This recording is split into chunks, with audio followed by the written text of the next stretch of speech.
The night air inside Winterfell's Godswood was tight with early winter cold, and with a silence so complete that even the last leaves trembling on the birches seemed to rustle only inside Bran's mind.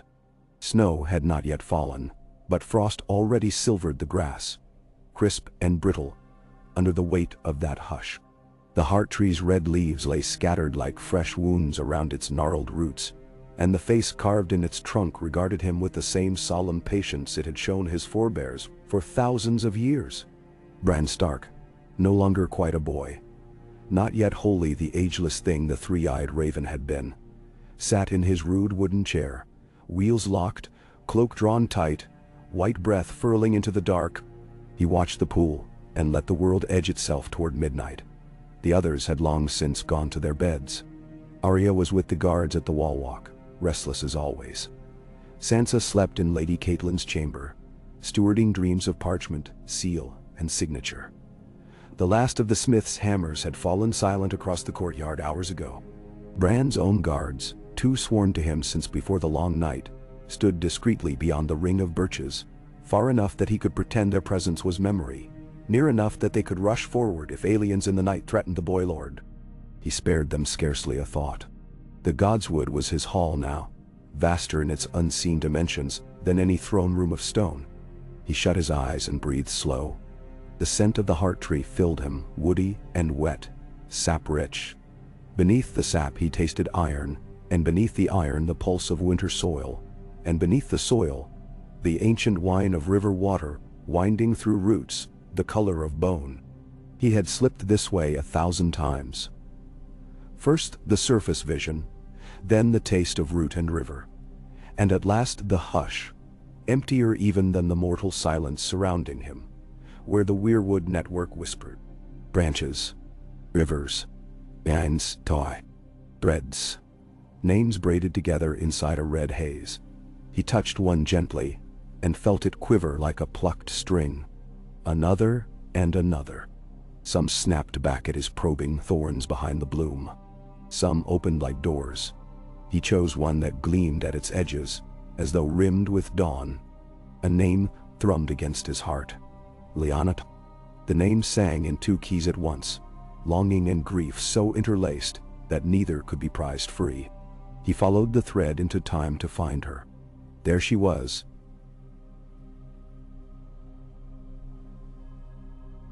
16 and reckless, boots crunching through winterleaf in a place that was and was not this same Godswood. The sight of her lifted him so suddenly that his lungs seized. She raised a torch, smiled at someone he could not see, and laughed.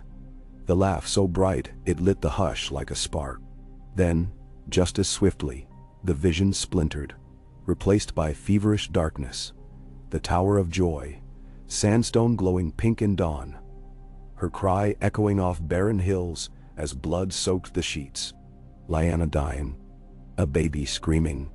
A promise whispered into the silence. Bran pulled back, ribs aching as though he had galloped miles. He steadied himself. The network had shown him all this before. He should have been prepared. Yet every time he met the moment of Lyanna's death, it struck him fresh, as if the memory bled anew each day. And now, in the gaps where her soft groans faded, he felt the shape of other possibilities, swirling wide like eddies behind a rock in a river. It is not written in stone.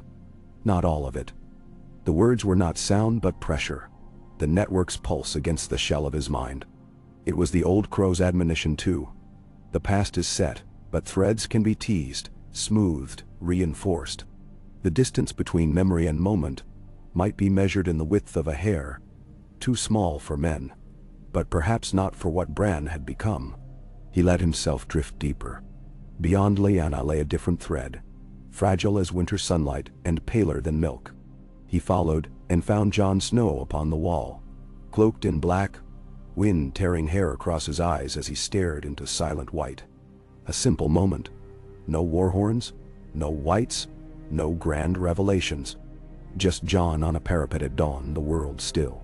Bran tasted salt on the air, sea salt carried inland by a freak wind, and felt the ache of Jon's wondering, who am I, truly? And why do I feel the sea like home? Bran hovered, unseen by the man below. The question pierced him. Across the intervening seasons, across all the roads from King's Landing rubble to Winterfell's repaired towers, he sensed how Jon's yearning still shaped him. A lodestar buried inside a man who claimed to want nothing. If that yearning turned, just the smallest deflection, what else might change? Was that not the essence of the Weirwood's promise? A single cut upon the bark, and the sap would course along altered channels forever. Still, he hesitated. Children of the forest had warned the first three-eyed raven. The trees remember, but they do not forgive. Reach too far, and the root will recoil. But Bran had learned another lesson since. The roots crave story as men crave bread, and would open for those who fed them new tales. He had asked them for watchers' names, for lost paths through snowfields, for hidden stores of dragonglass, and they had answered. He had asked where Drogon flew with his dying queen, and the branches whispered storms and salt, leaving him shaken but richer. Each query was a bargain, each answer demanded more. Tonight, he would ask for the boldest gift yet. He retreated to the surface of himself, eyes blinking open. The world was dim and half frozen around him, but the heart tree glowed faintly, as if harboring embers inside its pallid wood. Bran lifted a hand and laid his crippled fingers against the trunk. The bark's face was slick with cold. "Show me the moment," he whispered. He felt silly speaking aloud. Words were slower than thought, but shaping them on his tongue anchored him, kept him from sliding entirely beyond his body. "Show me the first change that can be born." The tree's carved lips did not move, but the world lurched. Frost-rimmed grass became tall summer blades flashing with dew. Voices rose in distant knives, steel ringing against steel. Torches hissed in moist air. He knew the vision, knew it from stories and from older wargs' memories, yet seeing it in living color clutched his heart. The training yard of Winterfell in an early summer long gone, the boys lined up with practice swords. Robb, Theon, and Jon were 15. The younger boys years below. Sir Roderick paced with grizzled patience, barking orders. The memory had watched him many times before, but tonight Bran wove closer, until he could smell sweat on linen and hear the damp thud of wood on buckler. Jon's face flushed under exertion. A dark curl stuck to his brow. There was laughter at his expense. Theon's too ready grin, Robb's indulgent chuckle.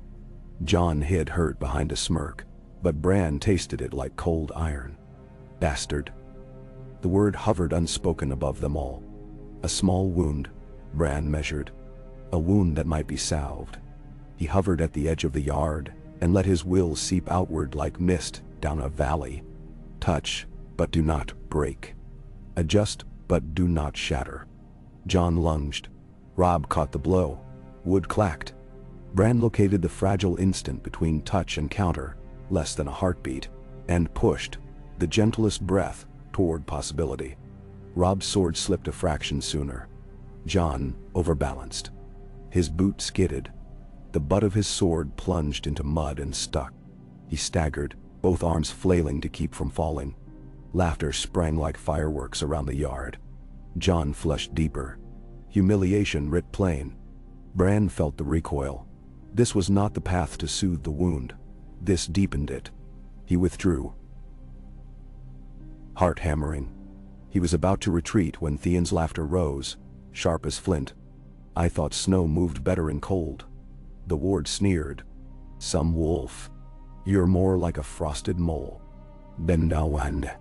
Jon, cheeks blazing, yanked his sword free. But as he did, another voice carried across the crowd. Maester Luwin's thin, papery but earnest tones. "Balance, Jon. Your left knee is favoring your right. Adjust your stance." The Maester's words, mundane in memory, now glimmered with possibility. Bran reached for them the way you might reach for a rung above a sheer drop. Up. He nudged the sound, not louder, but clearer, as though the air sharpened around it. Jon's head snapped up. In his humiliation glare lingered, but behind it a flash of gratitude flickered, quick and shy. He nodded once to the Maester, shifted his weight, and steadied. It was the smallest ripple. Yet Bran tasted how it rang down future corridors. In one thread Jon stalked off angry, practice forgotten. He spent the evening in the great keep's shadows, scowling at his reflection in hammered bronze. In another he remained, stance corrected, and earned a respectful nod from Sir Roderick before sunset.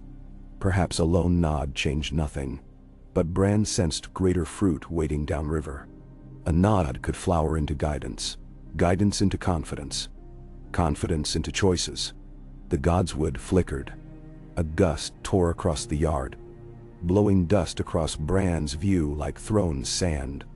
The scene warped and faded, and Bran was again in winter frost before the heart tree. His palm had slipped. Sticky resin clung to his fingertips, red as blood. He breathed. Shaky. Awed by how much effort the single adjustment had cost him. How many more such cuts would it take to rewrite Jon's very identity? Hundreds. Or only a handful, positioned with the precision of a spear throw. A soft crunch told him one of his guards had shifted. The real world pressed in. Bran let it settle, heartbeat slowing. He could not lose himself entirely. Not yet. If the work was to be careful, he must keep board and pieces clear in his mind. A raven croaked overhead, settling into a high branch. Its eyes glittered black iron in moonlight. Bran felt its attention lock on him. Was it only a bird? Or the wind-driven spy of some other power? The Lord of Winterfell. His title seemed inadequate now. Met the raven's stare until it lost interest and fluffed its feathers against the cold. Only then did Bran allow himself another breath. He rolled his shoulders. The chains of his humanity tugged at him, weariness in muscles, thirst on the tongue. But stronger was the thrill. He had touched one hinge and felt the door creak. He could do more. But not in haste.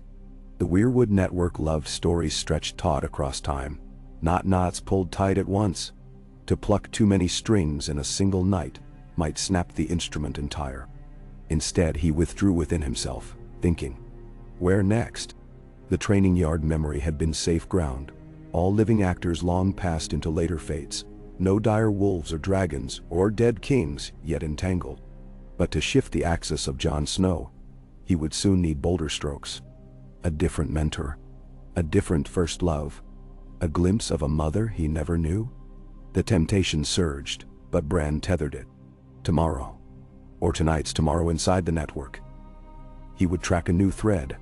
For now he must understand what he had done. He let his reach fall down the trunk, past the sap's fresh stirrings, past the unseen roots, down through miles of icy ground, to a place where waters joined. There, in the cross-current of visions, he saw twin possibilities spinning in equal orbit like moons. In one, Jon Snow drifted always half apart, begging scraps of acknowledgement. In the other, he still bore the name Snow, but stood straighter, his words fewer but heavier, his gray eyes less startled when friendship offered itself. Perhaps that alone would shift the direwolf's path. The pack hunts surer when each wolf trusts its own worth. He opened his eyes, and half expected to see Jon standing before him. One version or the other, summoned by the force of longing. Instead, only the raven and the sound of distant drums from the bailey roofs. Someone changed the watch. Bran let out a breath so long it nearly emptied him. The godswood knew. The heart tree knew. But did the rest of the world? Ripples spread invisibly under moonlight. Somewhere, Jon might already feel his night's rest ease, a strange calm settling where old shame had lodged. Dreams turn on such small weights. A nod from a maester. A steadied knee. The memory of guidance instead of scorn. Bran closed his eyes again, but only to rest them. He would not sink further tonight. The network's threads shimmered just outside his reach, humming. For the next stroke, he felt their hunger echo inside him. 5 hours, 10, a lifetime. How long until he found the exact pattern of cuts to shape a king out of a snowborn exile? Yet shaping was not enough.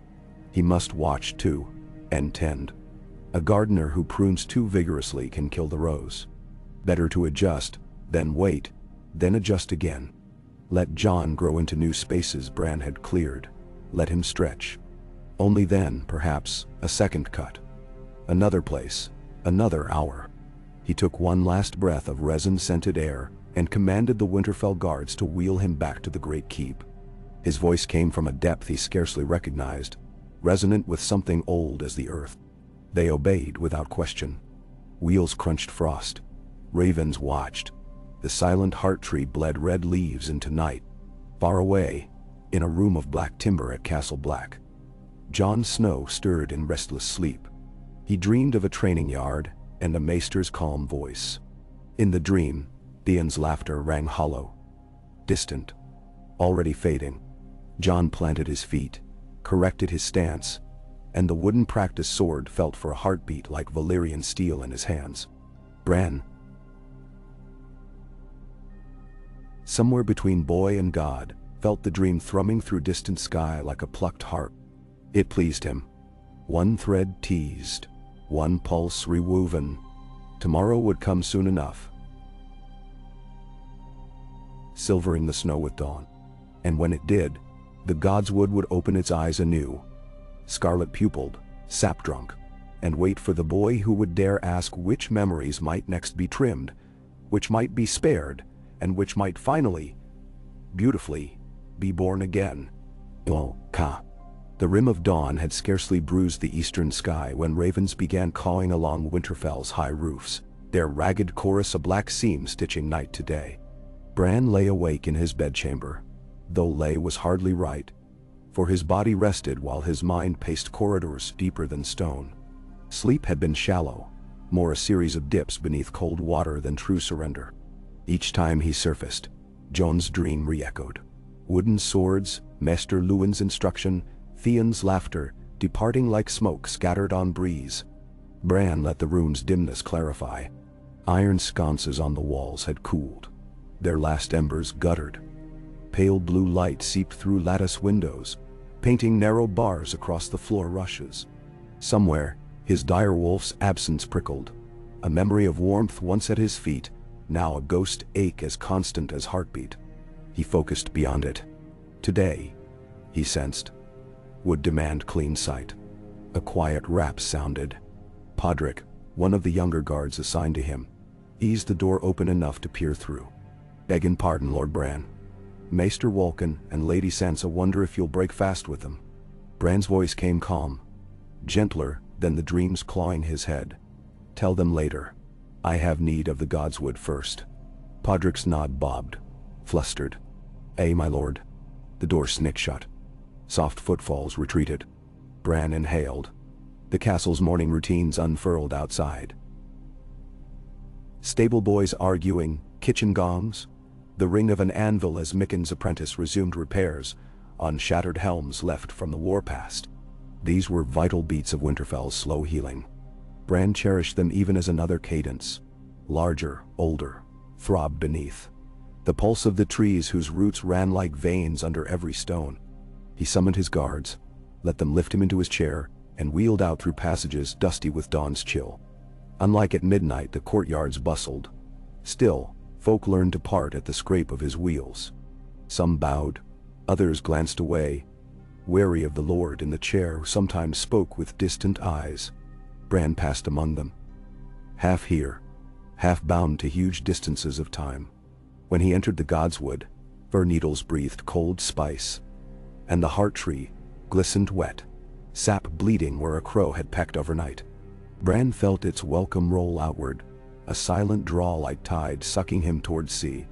He set fingers upon the rough trunk, closed lids, and let go. Darkness, then root networks spread luminous red beneath horizons of soil. The vast memory sea, endless echo. Bran oriented by feeling for yesterday's ripple. The tweak to Jon's training yard shame, and found it, a faint shimmer, already knitting into thicker thread. Good. The Weirwood remembered. He sought the next hinge. He needed something a season later, still small. Too much, too soon risked tearing the past's taut fabric. His will brushed myriad moments. John alone on the wall writing uncertain letters home. John visiting the smithy to polish Longclaw's yet unwon blade. John pausing by Winterfell's crypts, staring at statues he felt kin to and yet estranged from. Each sparkled with potential, but Bran marked a night in the library tower instead. He sensed quiet there, ink, candle soot, parchment, fertile ground for subtler currents. Snow whipped around the tower that night long ago, rattling shutters. Inside, John, just turned 16, crouched over a small table crowded by scrolls. Robin Theon had gone to ale and mischief, but John, closed off by his bastard status, preferred the silent company of histories. Maester Luwin had left him a headache's worth of reading on Aegon's conquest, perhaps guessing that a boy denied heraldry might feed dreams on tales of kings. Bran hovered unseen above the flicker of a dying taper. Jon's lips moved as he mouthed words. His quill hovered above blank parchment where an exercise awaited, outlined the lineage of the Dragon Lords. Bran tasted that familiar ache. The wall Jon felt between himself and these great names, as though to write them was to mock his own namelessness. The quill dipped back in ink, hesitated, then scratched timid strokes. Bran reached, light as silk, and nudged not Jon, but the flame. He increased its brightness, feeding it a mode of oxygen from no wind. The flare threw new clarity across the page. Shadows scurried back. Jon blinked, surprised. Bran fed the moment a second gift, the rustle of a scroll sliding free from the heap. It tumbled onto the cleared space beside Jon's elbow. The scroll's leather tag bore a direwolf stamped above old Valyrian glyphs, one of Father's rarer acquisitions describing customs in the ancient north before the pact. Jon set quill down, curiosity piqued. He unrolled the parchment. Ink drawings depicted a carving at Winterfell. A stark forebear standing among dragonkin, offering a wolf's head banner to a crowned stranger. The caption, rendered in crabbed maester hand, suggested a lost alliance between the kings of Winter and Valyrian outliers trading dragonglass for furs. Jon's brow furrowed. Bran caught the quickening of breath. "Here," whispered Bran's will. "Here's a story where bastardy mattered less. Here is blood meeting blood across borders. Seeds." Jon read on, shifting parchment closer to the flame, eyes alight. At last he leaned back, shoulders loosening, and reached again for his own dry page. This time the quill met paper with crisp certainty.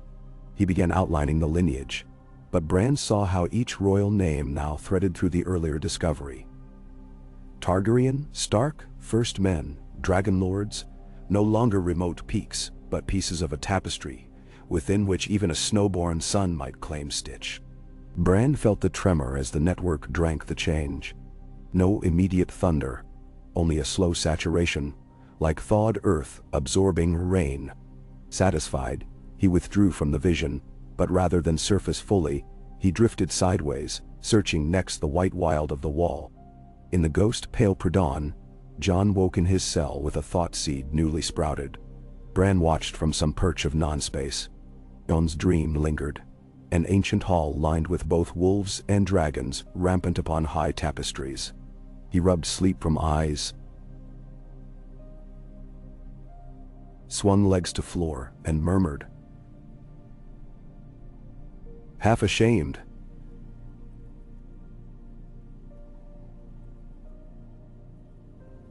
"Someday I'll stand where banners call me brother, not bastard." He dressed for morning watch, but something in his step, subtly straighter, pulled at memory's scaffold. Bran smiled, unseen. Every joint of history he touched must be reinforced, lest contradictions fracture the frame. He traced outwards. If Jon's pursuit of knowledge grew, he would linger more in libraries, confide more in Maester Aemon perhaps, look south with a question different than before, that might delay or accelerate other events. Bran filed each permutation, mind-weaving simulation upon simulation like a master player of Sivas, envisioning 10 moves ahead. Yet he sensed a new, darker eddy. Someone else had brushed the network. A ripple not of his making quivered far from Joan's timeline, cold and sly as deep water. Bran pivoted, following the shaking resonance down remote root corridors till dawn's light faded and thick night encased his awareness. The ripple traced to the Isle of Faces, where heart trees older than kingdoms stood sentinel over the god's eye. Bran almost never reached so far. Those groves were heavy with secret magics, protected by green men whose spirits never quite left their tree watch. Tonight, one such presence stirred and eyed him through sap and shadow. Bran whispered greeting. No answer, only the sensation of mossed stone and restless water. He pressed his query. Who else moves threads? Silence thickened. Then, a murmur, like leaves caught in throat. Not one of the blood, not skin tanger. Shadow of shadow. The impression darted away before Bran could ensnare it, but a taste lingered. Ice hint twinned with ash heat. Unbidden, Bran remembered rumors whispered by Samwell Tarly after his flight from Old Town, of dusty vaults describing sorcery in Valyria that could mirror living minds onto other vessels. Could a shard of such craft survive? Could some other will, not Greenseer, crawl through wood without roots? The thought chilled more than wind. Bran withdrew hastily. The vision's tunnels collapsed. Real-world smell of pine hit him like splash of river. He opened eyes. The god's wood stood unchanged, but his neck hairs bristled. He would need watchfulness beyond Jon's rewriting. Unknown actors might sabotage or piggyback on his changes. By midday, the castle rang with preparations for the harvest feast. Geese hung in dressing sheds, root cellars disgorged cabbages, and Sansa marshaled cooks like a seasoned commander. Bran let servants wheel him to the hall's dais, where Sansa consulted lists. She paused to kiss his brow. You look pale as parchment. I scarcely slept, Bran allowed. You visit the trees too often. Her smile worried. Even roots can strangle if you live among them. He offered reassurance half-heartedly. Sansa's shrewdness pierced more than most.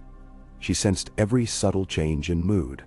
Bran found comfort that her sharp mind anchored Winterfell's mortal labors while he drifted in greater depths. Through afternoon, he endured audiences. Small folk disputes about grazing lines. A petition from Lady Barbary Riswell seeking trade access. But his thoughts returned always to that foreign ripple. Each time his attention slipped inward, he glimpsed it again. Faint, circling the outer Weirwoods like a moth trying windows. He pictured Jon meanwhile busy on the wall, days from the disastrous ranging that would one day bring him face to face with whites. Bran pondered. Could he position forces sooner to that confrontation? Keep Jon alive yet unbroken? But each prospective change risked alerting the unknown watcher. Night closed once more. The feast filled the great hall with noise, but Bran begged leave early. He wheeled alone under a cold moon streaked with high wisps like white claws. The god's wood awaited, torchlight sliding off icicled branches in brief gold flickers. He pressed both palms to the heart tree this time, leaning in till his brow kissed the carved third eye. Sap coolness seeped, opening gates. He dove deepest yet, through red veins where language dissolved into pure sensory tide. Ahead unfurled the entire chronology of Jon Snow. Birth cry still echoing in Tower of Joy, to be years unspooling like banner streamers. Bran slowed, focusing on early days at Castle Black before Jeor Mormont appointed Jon steward. He watched Samwell arrive, timid, freckled, bullied. Jon's defense of Sam was a keystone of future brotherhood. Bran considered. Strengthen the confidence underlying that protection, but do not break the humility that let Jon connect with the downtrodden. He targeted the moment Pip and Gren cornered Sam in the practice yard. In original history, Jon intervened belatedly. Sam still took bruises. Bran advanced to fraction before the shove. Now he drifted inside Jon, felt the sudden anger, the hesitation, bastard caution, fear to challenge stronger rangers. Bran injected a sliver of earlier resolve, coaxing the step forward sooner. Jon barked. Enough. Voice cracked, but steady. Pip yelled back, but Jon's wooden sword already blocked the next blow. Gren halted, sensing new hardness. Sam blinked, tears yet unshed. Outcome: less blood, more respect for Joan's authority.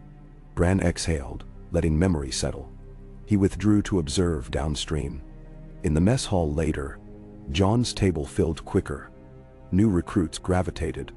Maester Aemon, blind but not deaf, turned ear toward Jon's firm exchange with Sir Alizer. The old maester's cloudy eyes brightened faintly. Interest earlier than before. Bran smiled. Another hinge moved. But again disturbance. The outsider's ripple pressed near. Bran traced it now to a weirwood half-dead outside the ruined night fort. Its roots reached the network, but minimal sap still flowed. There he perceived a presence he could almost focus on. Like silhouette behind oiled parchment. It prodded at threads not of Jon, but elsewhere. Daenerys, across the narrow sea, still living in exile. The stranger teased at her fateful meeting with Khal Drogo, twisting, loosening. Bran recoiled. If both histories bent concurrently, their convergence could birth unpredictable storms. He needed to know this interloper's nature. Bran anchored consciousness just outside the Nightfort tree, cloaking himself inside the trunk's dark. The presence manifested as gray smear caught among roots, substance of neither leaf nor flesh. It churned slowly, inspecting knots of time the way one might mouth pebbles searching for sweetness. When Bran focused harder, forms resolved. Pale hands, a face without eyes. But with each attempt it blurred anew, as though his sight refused to brand it. He risked a direct whisper. "Who are you?" Silence. Then, faint. The wind that follows shadow. The taste of blood after steel cools. Not answer, but riddle. Bran summoned an image of the old three-eyed mentor perched among ravens, hoping that authority might compel truth. The smear twisted. Faint laughter scratched along roots. "Your master's bones feed worms, green boy. Only children speak with borrowed crowns." Anger thundered in Bran's chest. He remembered falling from tower window long ago, life changed by another's push. He harnessed that severity now and charged energy through the Weirwood's veins. Bark split. Red sap bubbled like boiling pitch. "Show yourself." The smear shrank, flinched. It withdrew deeper into root labyrinths, heading south along unseen conduits Bran had never traveled. Dark rivers, unmarked on any map. Bran pursued a short stretch, but the further south he pushed, the weaker the Weirwood net became. In the Reach farmlands human axes had thinned sacred groves. In storm-lashed coastlines the remaining heart trees were young, their memories shallow. The smear slipped into those thin channels, and was gone. Bran halted. He could chase no further without risking his anchor. He pulled back to Winterfell tree, mind thrumming. So, a rival walker, unrooted to blood of first men, yet somehow able to worm through the system. Could it be a sorcerer of red priests? A leftover face-changer from Braavos wielding glamours? Or a splinter of the Night King's dying curse? But speculation wasted strength. Bran needed sentinels. He sought allies. The children of the forest? Few remained, but some still dwelled north of the wall beyond the haunted forest. He pictured Leaf, the one who once led him to the three-eyed cave. Her presence answered faint but clear. Old sprout smell, warm as peat. He sent plea. Watch south roots. Foreign shadow hunts. Leaf's mental song ripple-clicked acknowledgement. Relief steadied him. More watchers would stiffen the net. Returning to Winterfell's tree, Bran surfaced briefly. Breath fogged before his face. Hours had passed. The moon hung high now, feast ended, wind colder. Yet he could not rest. The rival's interference with Daenerys might unravel everything. Jon's survival, the North's safety, the realm's fragile future. They all hinged on cusp of fates spanning continents. Bran drank deep of the tree's power again, and skated far eastward along the coastal seeds of the network. Rare carved faces in Braavosi courtyards, one ancient stump in Pentas Garden, said to have come from the north, slivers enough to grant vantage over Essos. He found the moment of Daenerys' wedding eve, candlelit in Illyria's manse. There she paced balcony railings, clutching arms, frightened of the hulking shadow promised by horse lords. In original flow, Ser Jorah entered bearing small comfort. She met his courtesy with gratitude that would bud into trust. Now Bran sensed warp. The rival presence pressed her path sideways, as though urging her to flee into midnight canals, forsake Drogo, upend future dragons, wars. Bran had to act. He could not control Essosi wood like northern heart trees. The memories there were thin reeds. But he could reach a single witness, Jorah Mormont. Jorah's exile had not severed his distant tie to the old gods. His grandsire had prayed beneath the same Winterfell tree. Through that ancestral echo, Bran touched Jorah's sleeping mind in a chamber nearby. He delivered no words, only an urgency-colored wolf white. Jorah startled awake, heart thumping.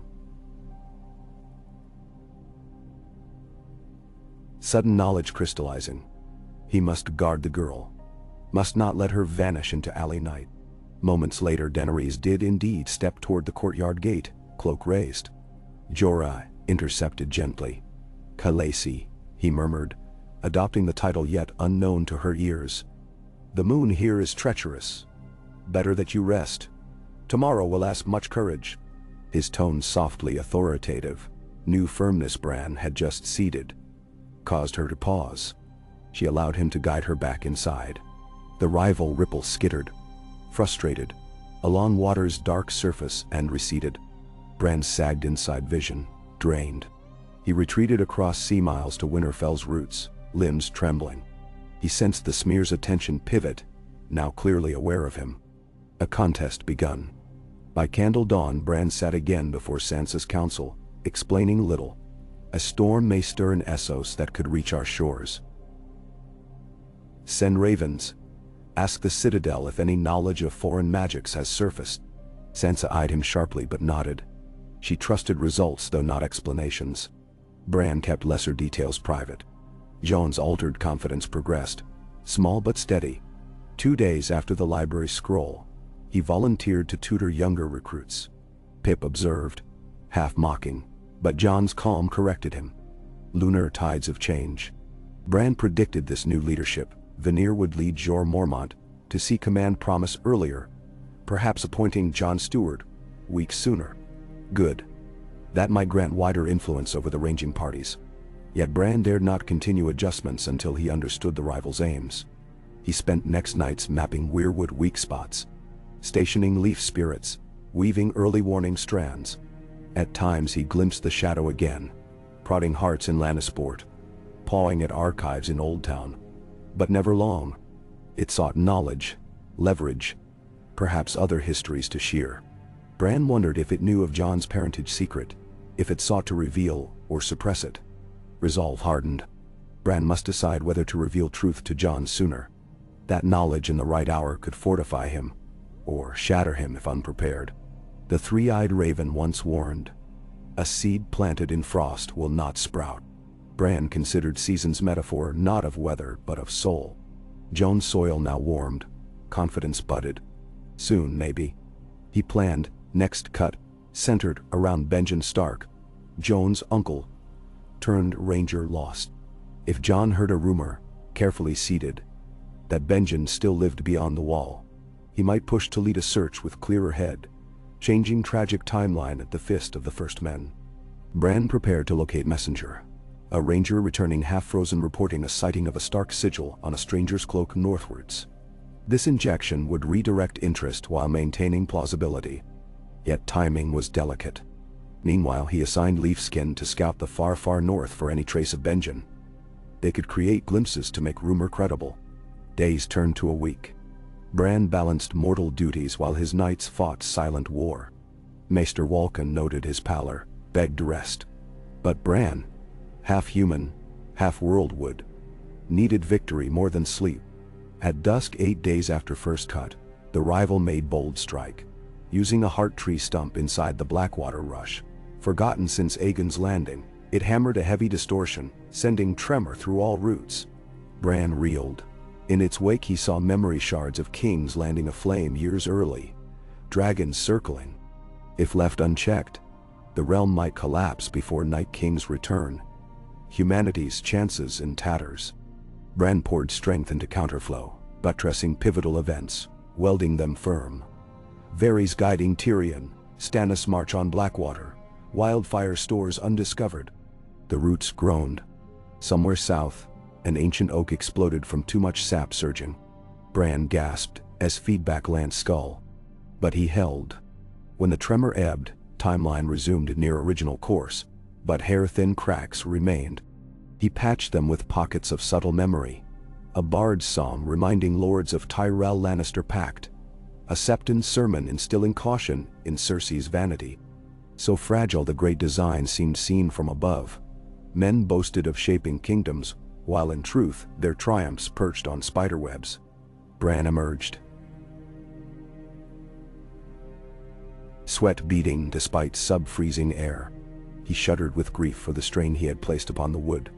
He knelt from chair, half fell, and pressed cheek to root cluster, whispering thanks, apology. The tree's pulse slowed, forgiving but weary.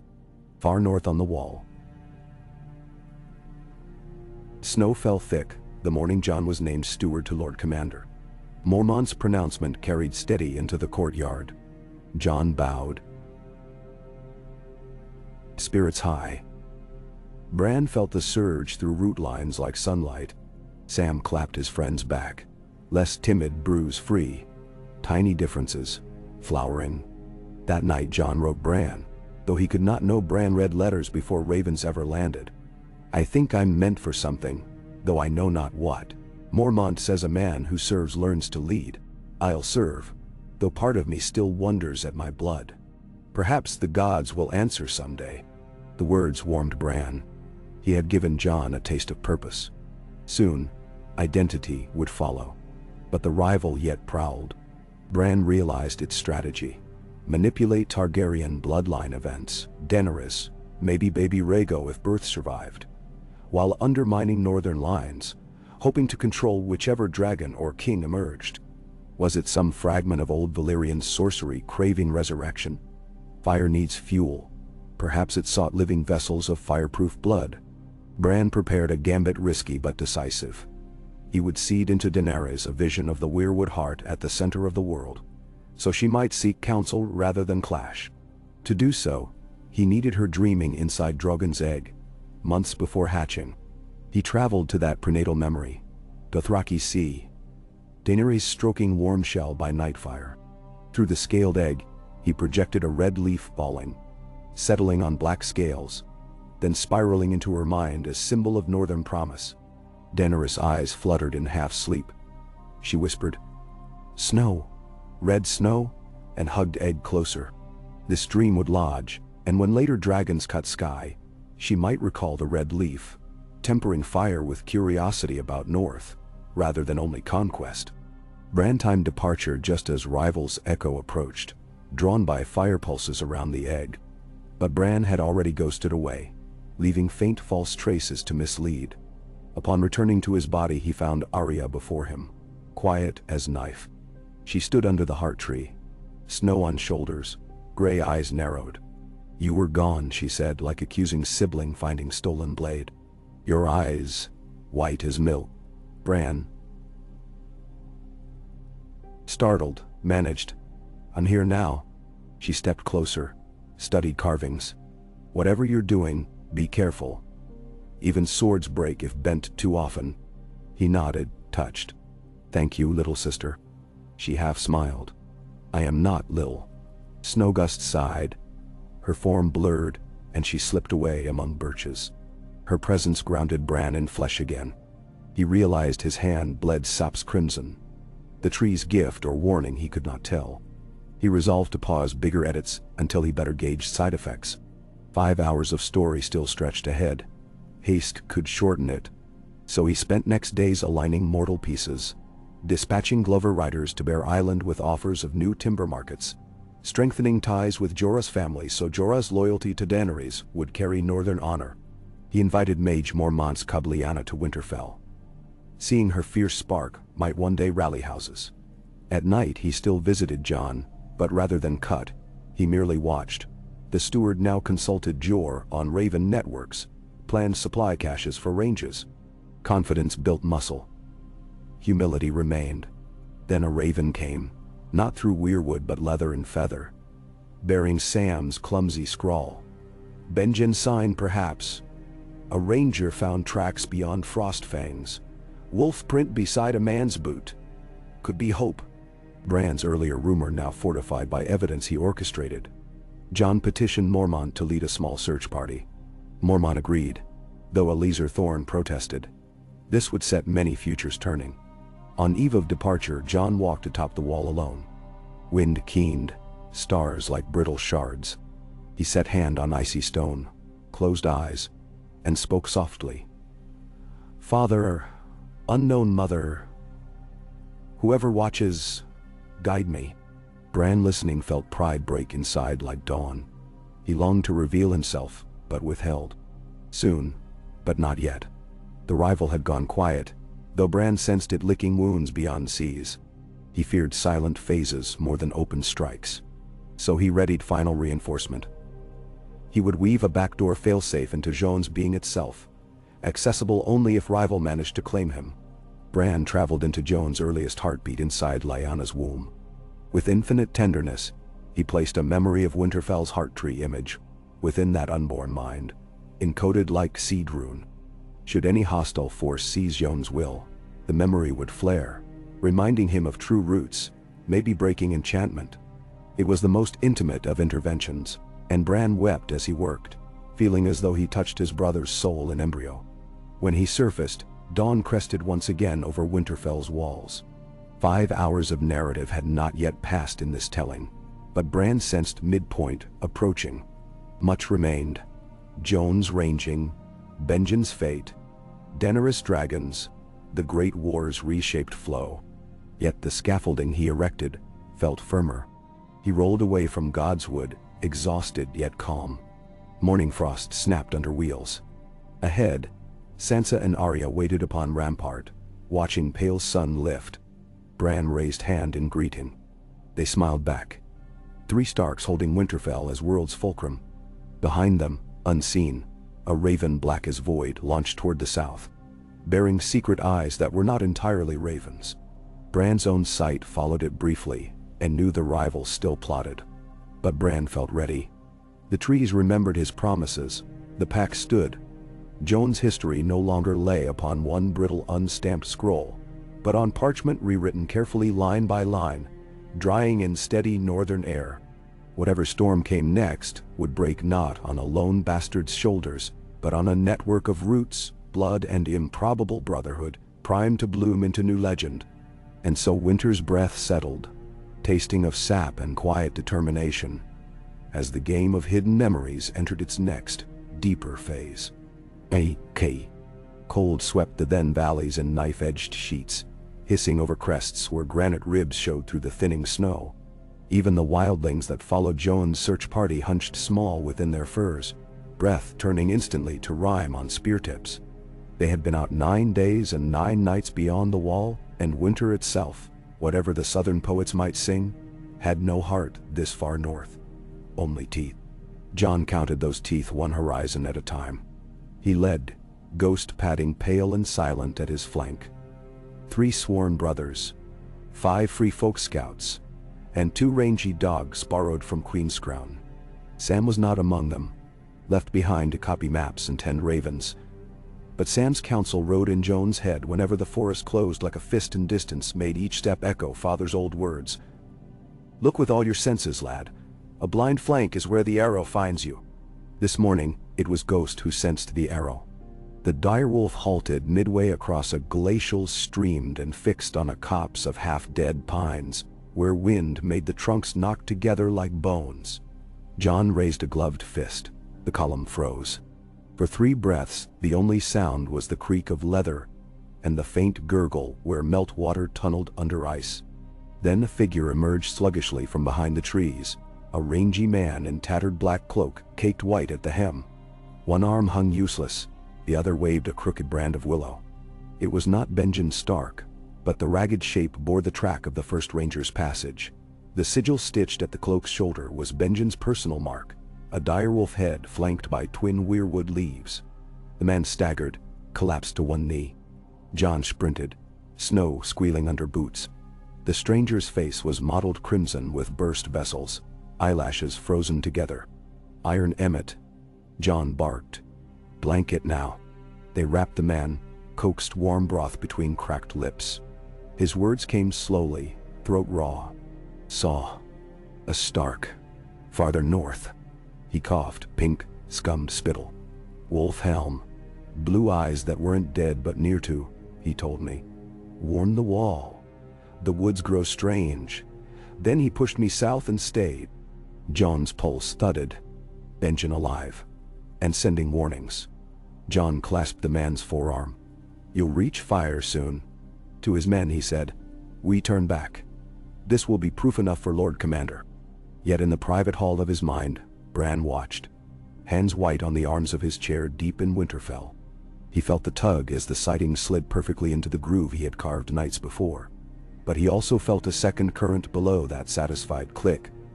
Like stones shifting under riverbed. The rival had stirred again, and the difference was subtle. The Stark emblem on the wounded man's cloak looked almost right, but the thread color was a shade too dark, the stitching too fine for near-Arctic improvisation. It was meant to be noticed, meant to prove authenticity beyond doubt. A lure. Bran pulled back, throat tight. The rival wanted Jon to chase Benjen deeper. A trap or a diversion? Bran weighed futures. If Jon persuaded Mormont to commit a stronger force north, the wall would thin. Eastwatch garrison already light thanks to ship repairs. Worse, such a venture might intersect White Walker patrols sooner than the realm could bear. He leaned into the tree, sweat forming despite frost. His breath steamed. The heart tree drank every cloud he exhaled. He needed a pivot. One that would honor the truth that Benjen might live, yet blunt the rival's angle. At Castle Black, Jon's party returned by third watch. The rescued ranger, named Clytus Harrow, a forgotten farmer's son, was rushed to Aemon. Jon, face cracked with windburn, delivered his report to Jorah Mormont in private. "There's hope still," Jon finished, voice rough. "If Benjen held out near the Frostfang caves, we have to try." Mormont's dark eyes studied the boy. "No," the young man now. "A ranger lost is grieved, but the wall remains our first duty. I'll not empty its ramparts on half a tale. A 24 sortie perhaps, not the 100 you hint at." Jon's disappointment flashed, but training curbed it. "Give me the sortie then. I'll lead." "Now." Mormont drummed calloused fingers on armrest. "You'll ride at its head but Corran half-hand commands. He knows those passes." Bran, listening through Ravencraft, exhaled relief. Half-hand's presence would slow any reckless plunge, allow Bran time to gauge rival moves. That night, as Jon steeled himself for departure, Bran drifted like wood smoke through the boy's campfire dream. He did not show a face. Shaping the past had taught him subtlety. Instead he seated an image. Benjen beneath a Weirwood's boughs, gesturing south, a silent command. "Not rescue me. Defend the realms of men." The dream lodged, shaping intent.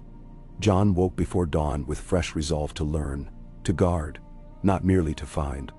Meanwhile, 300 leagues south, Daenerys Targaryen stood on the narrow balcony of her new ship. The Balerians roar, staring toward stormlit skies. Dragons surfed the air above, only hatchlings months ago.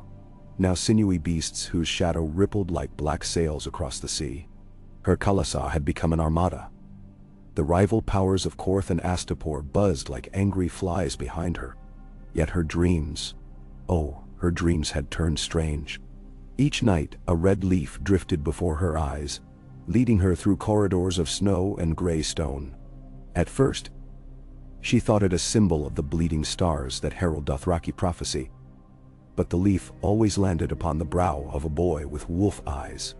She had mentioned it to Jorah, who urged caution, and to the warlock she had spared in Korth, who cackled and said, "Cold fire beckons the mother of dragons. Heed the wood." Child of flame, Daenerys almost threw him overboard. Still, the dream felt different than the house of the undying visions. Gentler, threaded with longing rather than command. Bran watched her across leagues of black water. anchored by the single heart tree plank that served as figurehead of an abandoned Bravosi skiff drifting near her fleet. The network link was hair-thin but viable. He could not steer her destiny outright. Too much flame for one Weirwood route. But he could suggest. So he whispered again and again. Remember the North. There are allies where cold meets cold. The rival pressed against that whisper nightly, lacing Daenerys' mind with sweet images of King's Landing's red keep aflame, of the Iron Throne melting under dragonfire. Bran's leaf answered with quieter power. The comfort of a hearth after long snow, a home not conquered but shared. Which vision would she embrace when foot first touched Westeros soil? Back at Winterfell, Bran realized new allies were needed in the physical world. Through ravens he summoned Mira Reed from Greywater Watch, along with a cadre of Crannog spearmen known for slipping unseen where no horse could trot. Lord Howland himself did not come. Greywater rarely yielded its lord. But he sent peat smoke-scented letters heavy with cryptic runes, and a bag of black reed charms said to repel white frost. Bran trusted the reeds. Their green seer lore nearly matched the children's. Arya, restless at being sidelined, spent hours sparring with Mira under burning torches, bowstaff clattering against Braavosi steel, until even Mira declared the girl a shadow with needle teeth. Sansa, ever the quiet strategist, pored over Howland's runes and began weaving them into northern banners, hidden on the back seams, where none but Bran and she would know. So when northern levies someday marched, every flag would carry a charm of life against death. The rival countered by sowing whispers of dissent among the Karstarks. Rumors that Winterfell's lord had grown tree-mad, that Sansa ruled through witchcraft. Bran learned of it through Wyman Manderly's spies, but rather than quash rumors he invited Lord Karstark to Winterfell, offered bed and board, and let him see the stronghold's mundane heartbeat. Children laughing, looms rattling, fields winter sown with barley. The effect was slow honey, suspicion cooled. Yet each move drained Bran. More than once he slumped insensible after a long communion, and Podrick found him with lips blue, heartbeat a sparrow under rib. Maester Walken scolded, brewed rampion broth, but no herb truly reached where the exhaustion lived. Only the heart tree's roots could feed him now. So one moonless night, Bran rolled beneath the canopy again. But this time, he did not touch bark.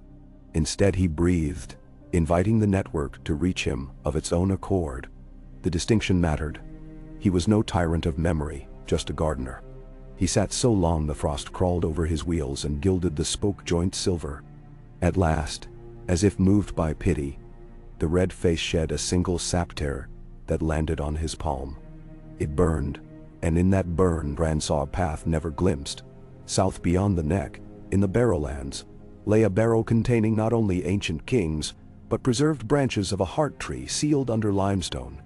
If Bran could recover one piece, planted at Mokalan, the network's range would grow, giving him levers to confront the rival where its roots roamed free. He summoned Mira, explained. She pressed his sap-burned palm to her lips in solemn vow. She would retrieve the branch. Within 2 days, a covert band slipped through fog-shrouded waterways, on flat-bottomed skiffs, leaving Winterfell quieter, but fortified by hope. Arya wanted to go. She argued fiercely. But Bran needed her near. The heart tree trusted her wolf blood, and Mira needed only those who moved quiet on mud, not steel. Across the sea of ice, Joan's sortie reached the Frostfang approach. Halfhand halted them on a ridge where wind sculpted snow into razors. There they found markers, tangles of black cloth tied to sapling deadwood, forming clumsy runes. Ghost sniffed, bristled. Corin crouched. Old tongues. Symbols for mirage, for inside out, for trap dressed as path. Damn. Jon ran gloved fingers over one knot, eye drawn to threads of too dark black, the same dye that had marked Clyda's cloak sigil. His dream of Benjen beneath Weirwood now met doubt. Yet duty remained. They advanced slower, spreading in pairs. By dusk, they reached a cavern mouth rimmed white as bone. Inside they discovered fires long dead, ashes dispersed in patterns unnatural. As if hands had sifted to mimic the spiral sigils Jon had glimpsed at the fist in another life. And on the far wall, painted with soot and something sticky, They saw a large red leaf, and beneath it, a wolf helm. Joan's heart pounded, recognizing Bran's sign from the dream. Half-Hand examined it. "Message for you, Snow?" "Possibly," Jon managed. He touched the sticky black substance. It clung sour, cold even in torchlight. Not paint. Not blood. Something older. Ghost whined. The cavern trembled faintly. Wind outside shifted pitch to a banshee moan. Half-Hand ordered immediate withdrawal. They left markers of their own, ranger glyphs denoting danger, and retreated, camping under thick spruce 3 miles downslope. Jon kept first watch, staring up the slope where the cave glowed faint, though no torch now burned within. He felt watched. In Winterfell, Bran felt it too, as if eyes made of hoarfrost peered through the black gate of the night fort, and into every living skull. He reached for Leaf across frozen leagues. The children responded with soft clicks, enemy shapes massing at shivering sea cliff paths, pale spiders bigger than hounds weaving ice nets across crevices to snare ranging men. Bran pressed for more, but the signal blurred. Something jammed memory there, clogging root sap with glassy shards. He sensed the rival had learned new tricks. Sleep would not come for Bran. Seeing Jon endangered reopened wounds deeper than any sap burn. He closed his human eyes and recalled themselves children, running Winterfell halls, sliding on broken shields down snowy slopes. Jon's laughter then had held no bastard's weight. Bran wished to give that back, though years and corpses now lay between. By dawn, Jon's party hustled south, range aborted. Half-Hand insisted they leave warnings for Mormont, then separate. Jon to ride fastest to Castle Black. Corran to scout western passes alone, promising a second rendezvous in a fortnight. They clasped arms. Ghost followed Jon, ears sweeping snow whispers. Midway home they crossed a tidal valley where fog brewed thick. There, the trap sprang. Dead men rose wide-eyed from drifts, clothed in the black of old orders, wielding shards of frozen bone. 3 rangers fell in the first clash. The wildling scouts broke lines to flank, but were caught in nets of spider silk so fine it sang. Jon fought with Longclaw. Valyrian steel met ice and sizzled mist, but each parry numbed his wrist with unnatural chill. Ghost tore throats that bled ice slush. At Winterfell, Bran's vision flared red. He jerked, eyes spilling true tears. If Jon died here, the years of weaving would snap. Bran reached through the ground, screaming soundlessly. The seed memory inside Jon's soul, the heart tree rune he had placed unborn, must awaken. On the valley floor, Jon staggered under yet another white sword. Cold crept by inches up the blade toward the hilt. Then from some inner furnace he did not know he possessed, a red leaf unfurled across his mind. Heat roared outward down his arm. Longclaw blazed pale fire. Steel met ice. The white sword exploded like crystal. Runes the rival had woven on that blade burst in blue sparks. Jon pivoted, cut the creature from neck to waist. It shattered, shards skipping over snow. Rangers rallied. Ghost howled wolf true. The wildling dogs answered, still alive. The battle turned, though 3 more men would die of cold bite before dusk.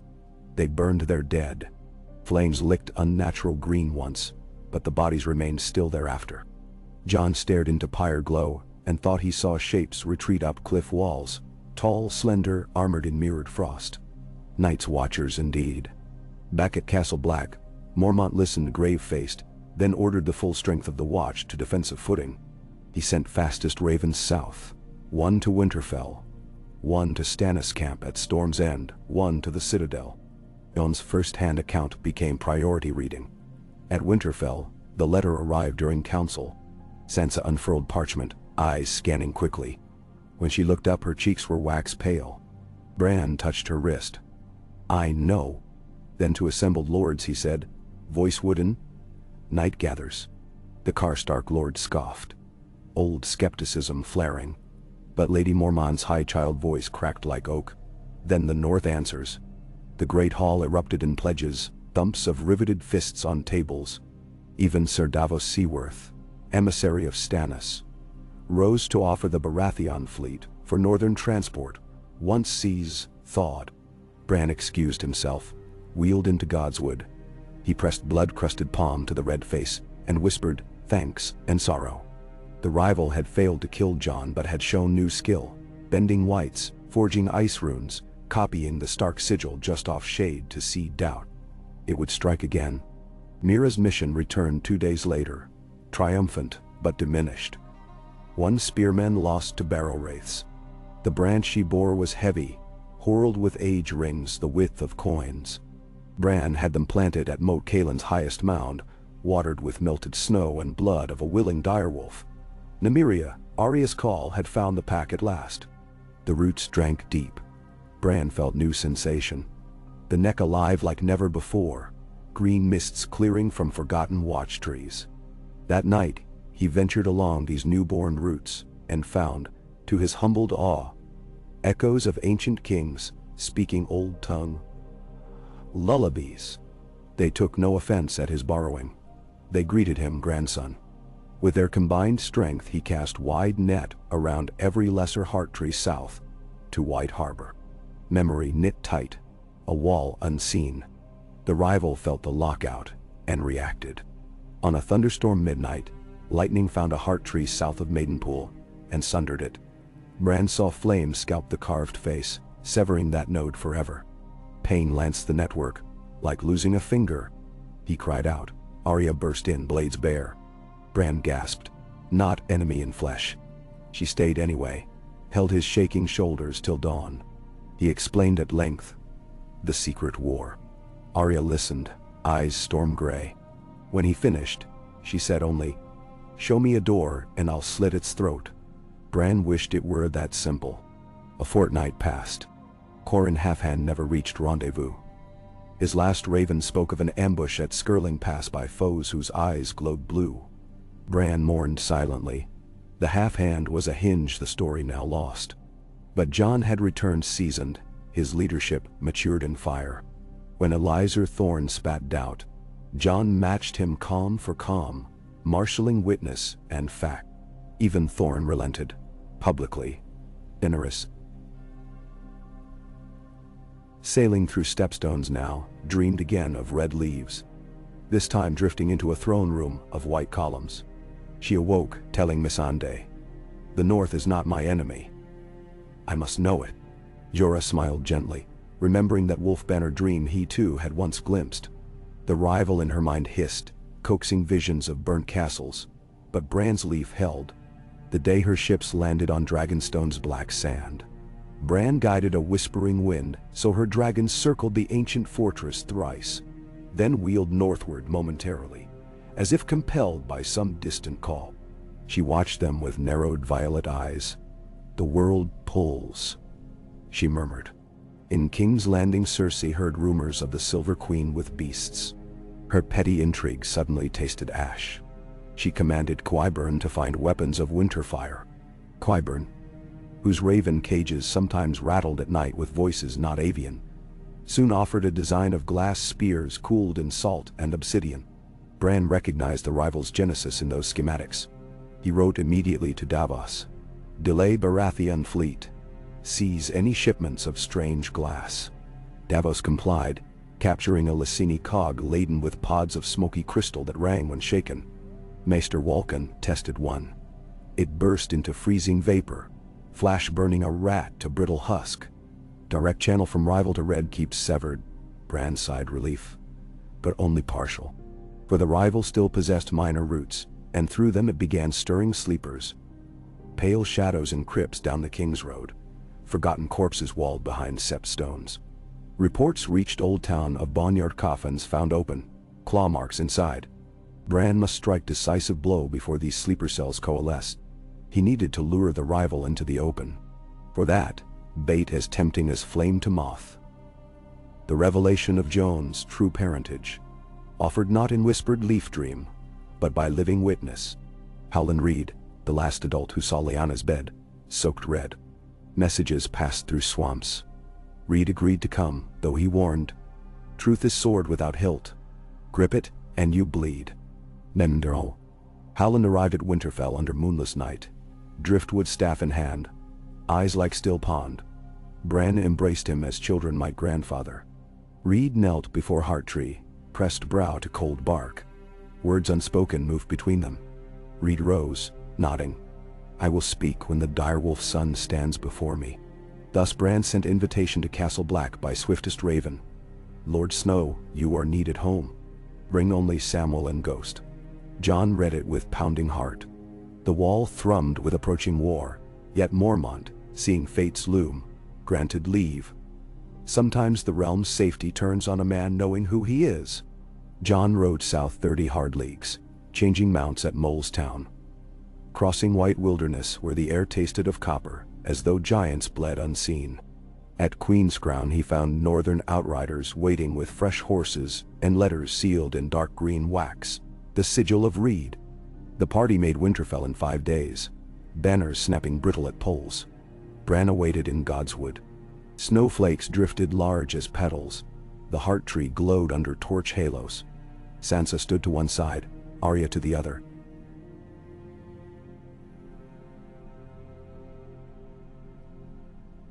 Howland Reed between, small but unbowed. Jon entered, cloak rimed, hair iced. Ghost padded behind, sniffing branches wary. Jon knelt first to Bran, hand on brother's chair, then looked to Reed. You summoned me. Reed's voice carried bog-soft, yet every syllable cut clear. He spoke of the Tower of Joy, of Lyanna's fading breath, of Rhaegar's cloak used as pillow for the babe, of Ned Stark's tear-streaked promise. He spoke names. J. Harry's for honor, but Jon for hiding. He offered a rolled blanket bearing locks of Lyanna's hair kept these 19 years. Jon absorbed each word like hammer blow to anvil. Sansa's tears fell silent. Arya's jaw set iron. The heart tree seemed to lean forward, red eyes brightening as if hearing long-awaited confession. Bran kept his own face calm, but inside every root knot vibrated. Truth, at last, spoken aloud. Jon pressed fingertips to blanket, mouth dry. My father, my mother. Reed corrected gently. They were both your parents, lad. Ned raised you true as any lord of Winterfell, and Lyanna died loving you as the beating of her heart. Dan? The network thrummed. In distant Essos, Daenerys stumbled mid-conversation, feeling some chord tighten. In King's Landing, Qyburns caged ravens shrieked. Across the neck, the rival sensed the lock click around its last unspoiled lie and rushed to intervene. Bran felt it gather fury at the trunk of the blasted heart tree near Maidenpool, the same charred stump where lightning had sundered bark. Like a ghost in bonfire, it rose from ashes, formless but seething. He invited it in. Winterfell's woods were ready. Wind howled, and branches overhead clacked as though struck by unseen clubs. Snow spiraled inward, a tiny blizzard centered on heart tree roots. The torches guttered blue. Ghost snarled. Arya drew steel. Bran projected his voice into the storm. You who unmake memory, be named. Silence answered, louder than any roar. Then a face formed in swirling ice, eyeless but mouth wide, teeth like cracks in river glass. The voice emerged all directions. I am what the doom left unsung. I am the forgetting. Howland Reed lifted his staff. Rune carved. Sansa stepped forward. Winterfell's high lady now wearing chain of office wrought of weirwood beads soaked red. She spoke with power matched by quiet courage. You are trespass. The thing shrieked. Shards of ice darted like knives. Arya knocked one aside. Jon whirled, long claw blazing pale. Bran, heart tree behind him, reached through new neck offshoots and grabbed ancient king's strength, channeling green force. The charred stump miles away burst anew in spectral flame. The rival writhed, pieces torn by roots rising, grabbing icy limbs. It flung frost bolts. One grazed Bran's cheek, leaving white scar. But the network did not yield. Every banner sewn with Howland's counter rune flared warm, memory pressed back. Ghost lunged, jaws closing on wind, yet fangs found purchase. Belief shaping form. The creature screamed like glaciers splitting at dawn. Jon stepped beside Bran, blade held high. Bran whispered to him unheard by others. Remember the dream. Jon recalled Leaf on Wolfhelm and drove Longclaw into the heart tree's trunk. where a crack glimmered blue. Entry point of infection. Steel met wood, and from the blade poured living fire, not of flame, but of lineage truth unveiled. The crack sealed around Valyrian steel, turning blue to red. The creature shattered into glitter that hissed as it fell, melting before touching ground. Silence crashed. Only breathing and snow remained. Jon withdrew blade, sap and frost mingling on the steel. Bran sagged back. The godswood felt lighter, as though centuries of grime washed away. He closed eyes, and for first time since falling from tower, he felt only Bran. No second sight, no tunnels, just brother among brothers. Tears warmed frozen skin. Jon knelt. "Brother, forgive me. I doubted everything." Bran reached. Jon clasped his thin hand. "You were never lost," Bran whispered. "Only waiting." Later, in hall warm with fires, lords learned Jon's truth. Some balked at Targaryen blood, others cheered for Stark mother. Davos said, "Dragon and wolf. Stormborn sigil." Lady Mormont declared she would follow king in the north or king of all, if his heart kept northern beat. Sansa met Jon's gaze and nodded. Arya smirked. "I always wanted a brother who rides dragons." Jon laughed. The first honest laugh since boyhood. "Let's win the world before we ride it." Bran watched, content, though weary beyond speech.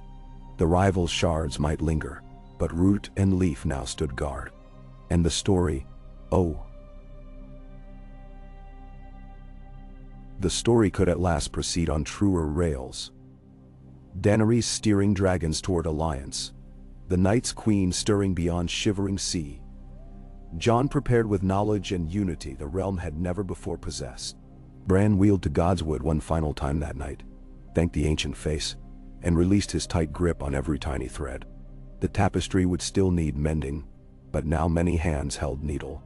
He would guide but not puppet. The realm belonged again to living hearts, wolf and dragon alike. Snow fell gentle, each flake a fresh memory waiting to be written, and Bran Stark let himself simply breathe, listening as Winterfell murmured the oldest lullaby. Wind through red leaves forever and always. The pack survives. Blah, ka. The feasting fires in Winterfell's great hall had dwindled to red coals by the time Jon, newly burdened with names he could scarcely yet voice, slipped away into the icy dark. He left ghosts sprawled before the hearth, ears twitching at far-off noises only a direwolf could hear, and he passed between the silent rows of banners that hung above the trestle tables.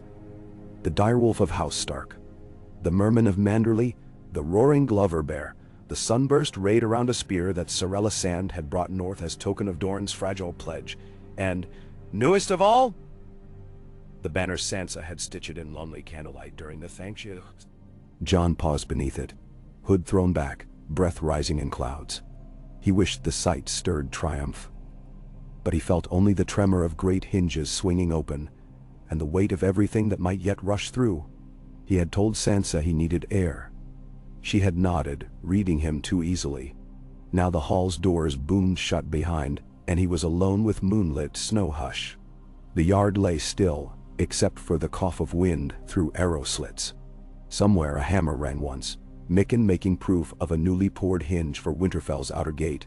Then silence rolled back in. Jon crossed the hard-packed snow, boots squealing. His body ached from weeks on ragged saddle.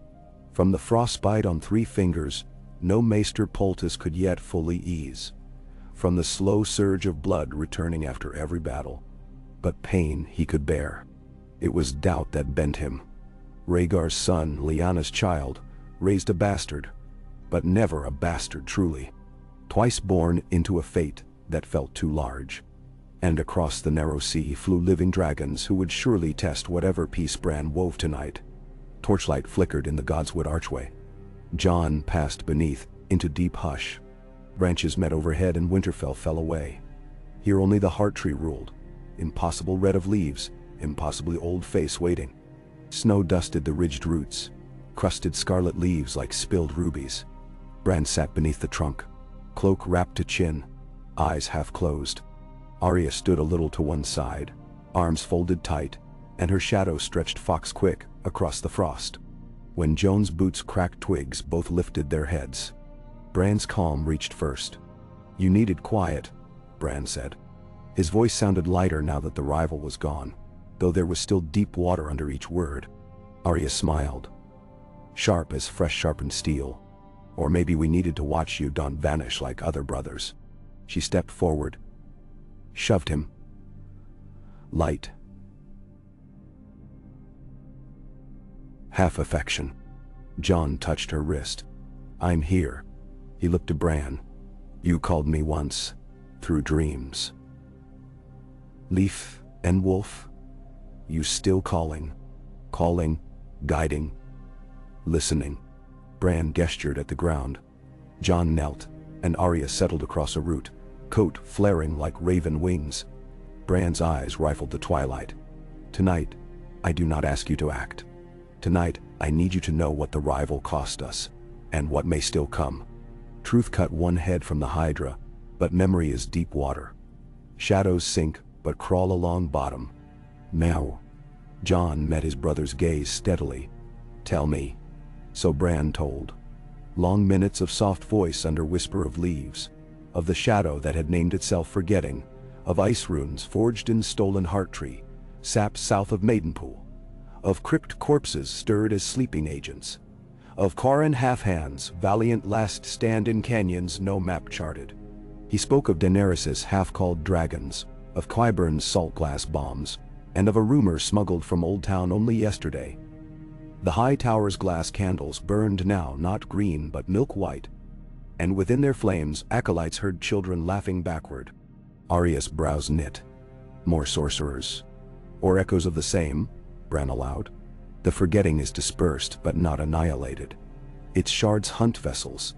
They like forgotten places, crypts, locked libraries, children's dreams." Jon's breath clouded. "So we hold lanterns high?" "No," Bran said. "We build hearths so bright no shade may stand." He fixed Jon, then Arya. "I need both of you. Arya, the neck of the world is your field. Jon, you must reach Daenerys before others twist her flight. We meet night not with swords only, but with stories told true. The rival fed on contradiction. Wolf against dragon. North against south. We fuse." Arya touched the pommel of needle.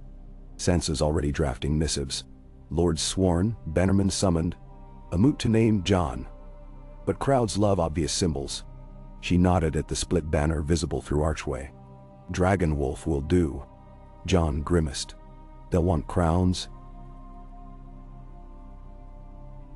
"Oaths. I want plowed fields and manned ramparts. Give them gold circlets if it keeps them digging ditches," Arya said. She flicked a pinecone at him, grinned sideways.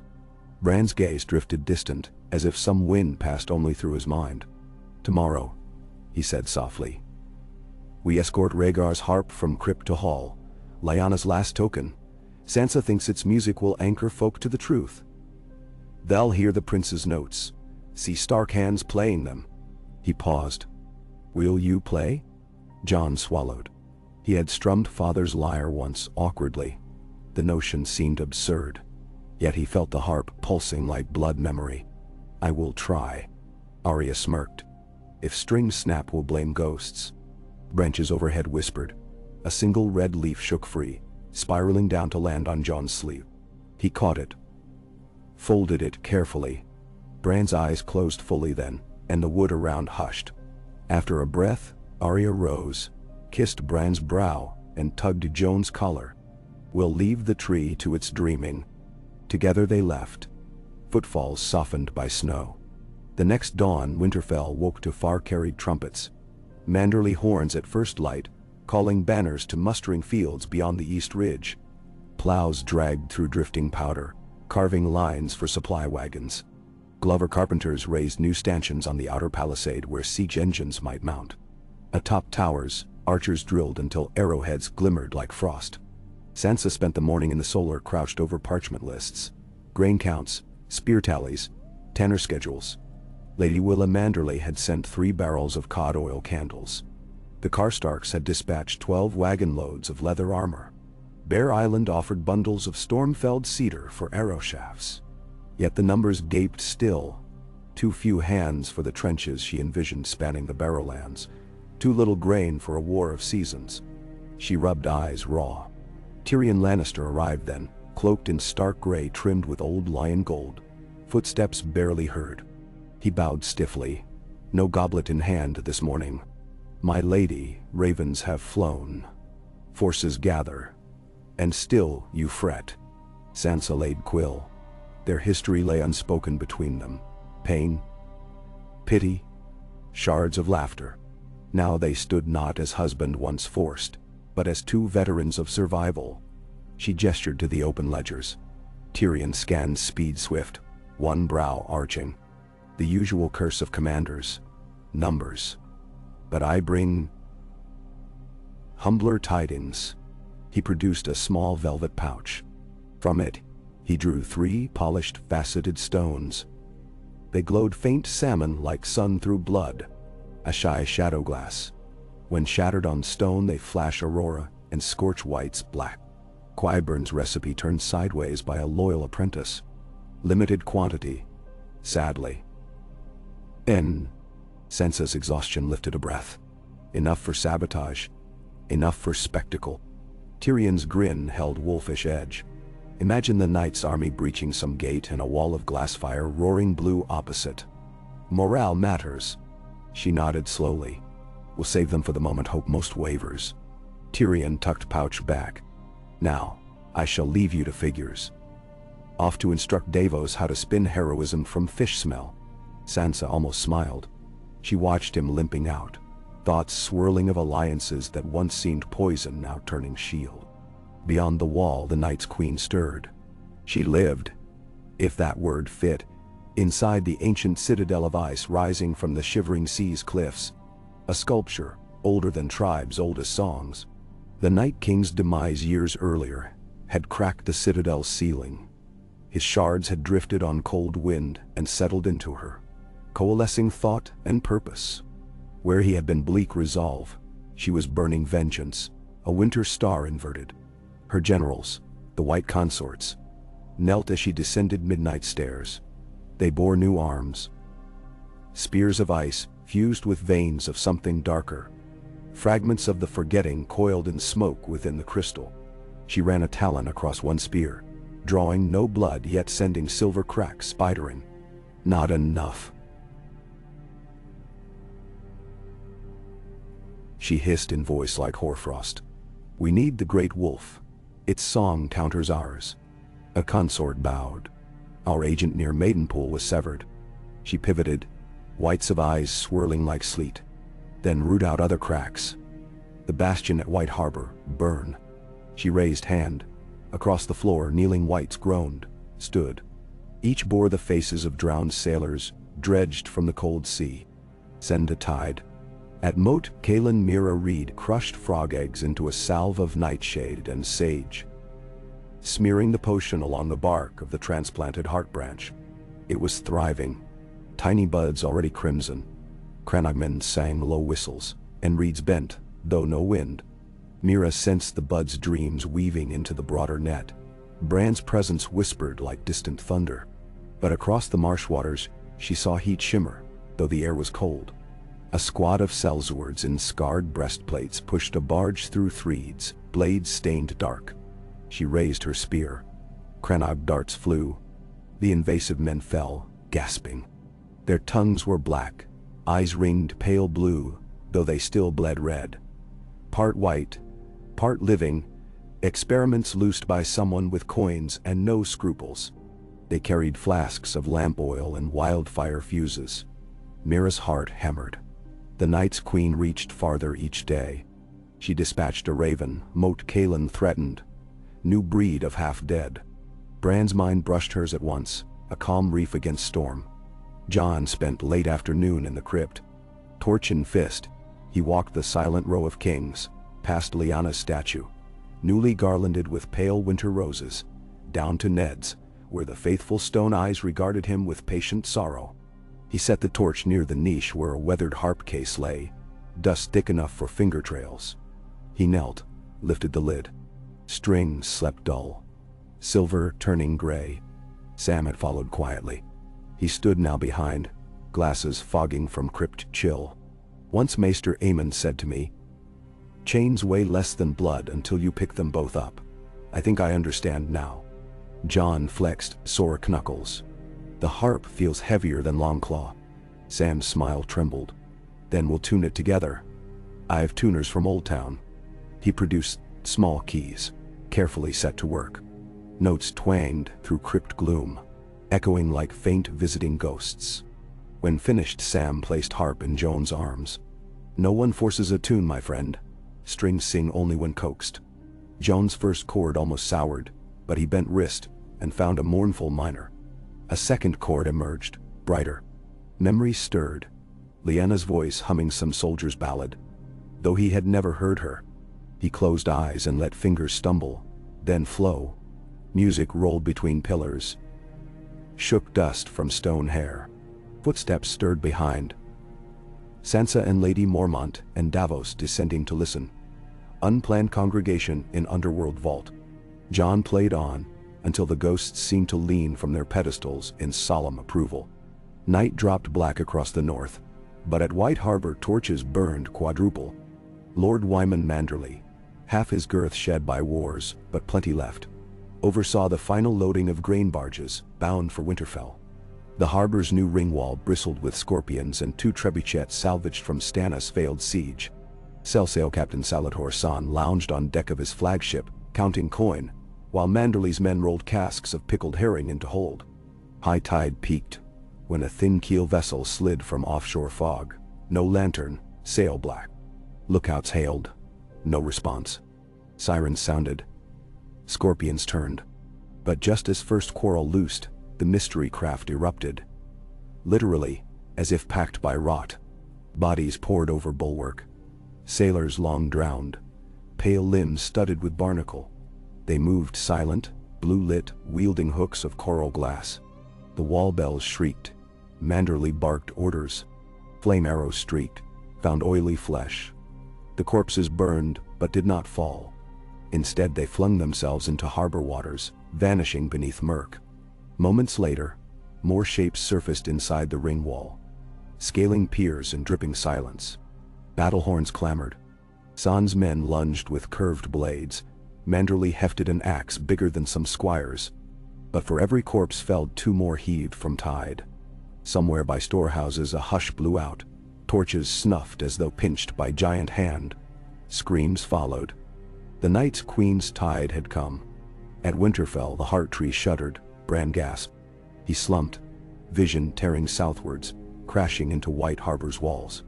Flames, flood, shards of coral glass. He tasted salt and death.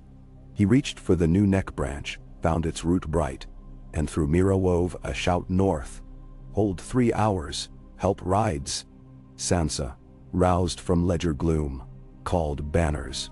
Within minutes, Glover riders galloped from Winterfell's gate, message in copper tube. White Harbor breached. Mormont Levy to muster at Greywater Trail. Karstark spears to follow. Yet marches took days. White Harbor needed miracle. Pendot. Bran turned eyes inland. There, a row of wyvern-shaped weather vanes at last hearth. Cast of bronze. He had glimpsed once a faint echo of heartroot under that keep. Long thought dead. Too small to channel armies, but maybe enough to carry a single message to a single will, tuned to roots. He pushed. At last hearth Mira's younger brother Jojen. Dead in the true timeline, but in this woven realm alive and convalescent from lung fever, jerked awake. Green dreams shot through him. Fire on water, fishwomen shrieking, red leaf swirling. He coughed, called the Umber Castellan. "We must send ravens," he croaked. "Better, open the dog cages." The Umber thought him delirious until the window shook. The wind was calm. Within an hour, 200 giant-bred hounds, breed of the Jors, were harnessed to sleds. 12 riders sped south across bare moonlit fields, each sled stacked with barrels of whale oil, pitch and casks of quicklime from mountain kilns. Back at White Harbor, the fight raged into third watch. Saladhor's deck slick with brine and gore. Manderly bleeding from shoulder where coral hook gouged. The undead concentrated near grain warehouses. Seeking, it seemed, not slaughter but stores. Wyman realized with horror. The enemy aimed to starve Winterfell, not win tonight. He ordered final fallback to Fishfoot Yard. Torches formed perimeter. Crossbow volleys hissed. Still the dead pressed, some aflame, still walking. Eyes pits of pale anger. Then, near dawn's thin paling, a new howl rose. Not direwolf, but hound. Across Icefield north of city wall. Sleds crested ridge, dogs black as smoke. Riders heaved casks into catapults perched on wall, lit fuses. Whale oil bombs sailed, bursting into gouts of roaring blue-green flame. The undead shrieked. Lime dust whirled into air, clinging to wet flesh. When second volley of fire touched lime, it ignited white-hot, searing bone to chalk. The tide recoiled, limbs shearing under blister heat. Manderly bellowed. Charged with axe. Men followed, hope rekindled by impossible allies. By sunrise, seawall carcasses smoke. Manderly leaned on axe, watching the sled riders trot under raised portcullis. The lead rider dismounted, pulled back cowl. Jojen Reed's fever-pale face. Manderly gaped. The boy, barely 15, bowed. Roots whispered. Saladhor laughed, tossed purse to a sailor. Never bet against bog witches. Manderly clasped Jojen's hand. Winterfell must hear. Bran, feeling White Harbor secured, turned to Jon, who by noon had plans set. He would depart at once for Eastwatch, sail to the island of Dragonstone where Daenerys made first counsel. Ser Davos would guide through Gullet's shoals. Tyrion would speak for the shared cause. Sam argued to accompany, but Jon needed him at Castle Black, deciphering dragonglass caches. Ghost would sail too. The direwolf disliked Dex, but less than leaving Jon. Before Jon left, Bran summoned him to the broken tower. The very one Bran had fallen from years ago. The crumbling stair smelled of lichen. Yet a single window offered the broadest view of the north. White plains, smoke plumes above forges, distant glint of headwaters. Bran pointed. All this we keep with knowledge, not walls. Show Daenerys this sight through your words. Jon nodded. Bran drew small pouch. 3 seeds, dark red. Dragonstone's soil is black glass. Plant 1 on the castle's highest terrace. The roots will drink ash and salt. 1 on the cliffs above Blackwater Bay. Salt there too. 1 in the Godswood of King's Landing when that city is safe. Wherever heart trees stand, memory stands. Then no wall. Jon tucked pouch inside jerkin, solemn. That evening the harbor south of Eastwatch churned in grey chop as the sea bitch, Davos quick brig, raised sail. Jon stood stern rail, wind raked hair. Ghost lingered below. Uneasy. Davos joined, pointing to horizon where clouds massed purple. Storm chasing. Might slow us. Jon's gaze stayed on receding wall, a white line already faint. Let it try. Across the narrow sea, Daenerys Targaryen walked Dragonstone's old sea gate, where ancestral stone dragons jutted over crashing surf. Beside her paced Missandei, scroll in hand. The northern courier says, the forgetting is broken. Missandei read. And Winterfell stands unified under both wolf and dragon. They request parley. Daenerys stroked Drogon's scale ridge. The dragon above breathed puffs of smoke. Drowsy. I will meet them. Tyrion emerged from steps. I expected you might. I took liberty drafting seating charts. He waggled parchment. Seating charts. For the feast when king meets queen. We must avoid old grudges. Tarly next to Stark, not Lannister.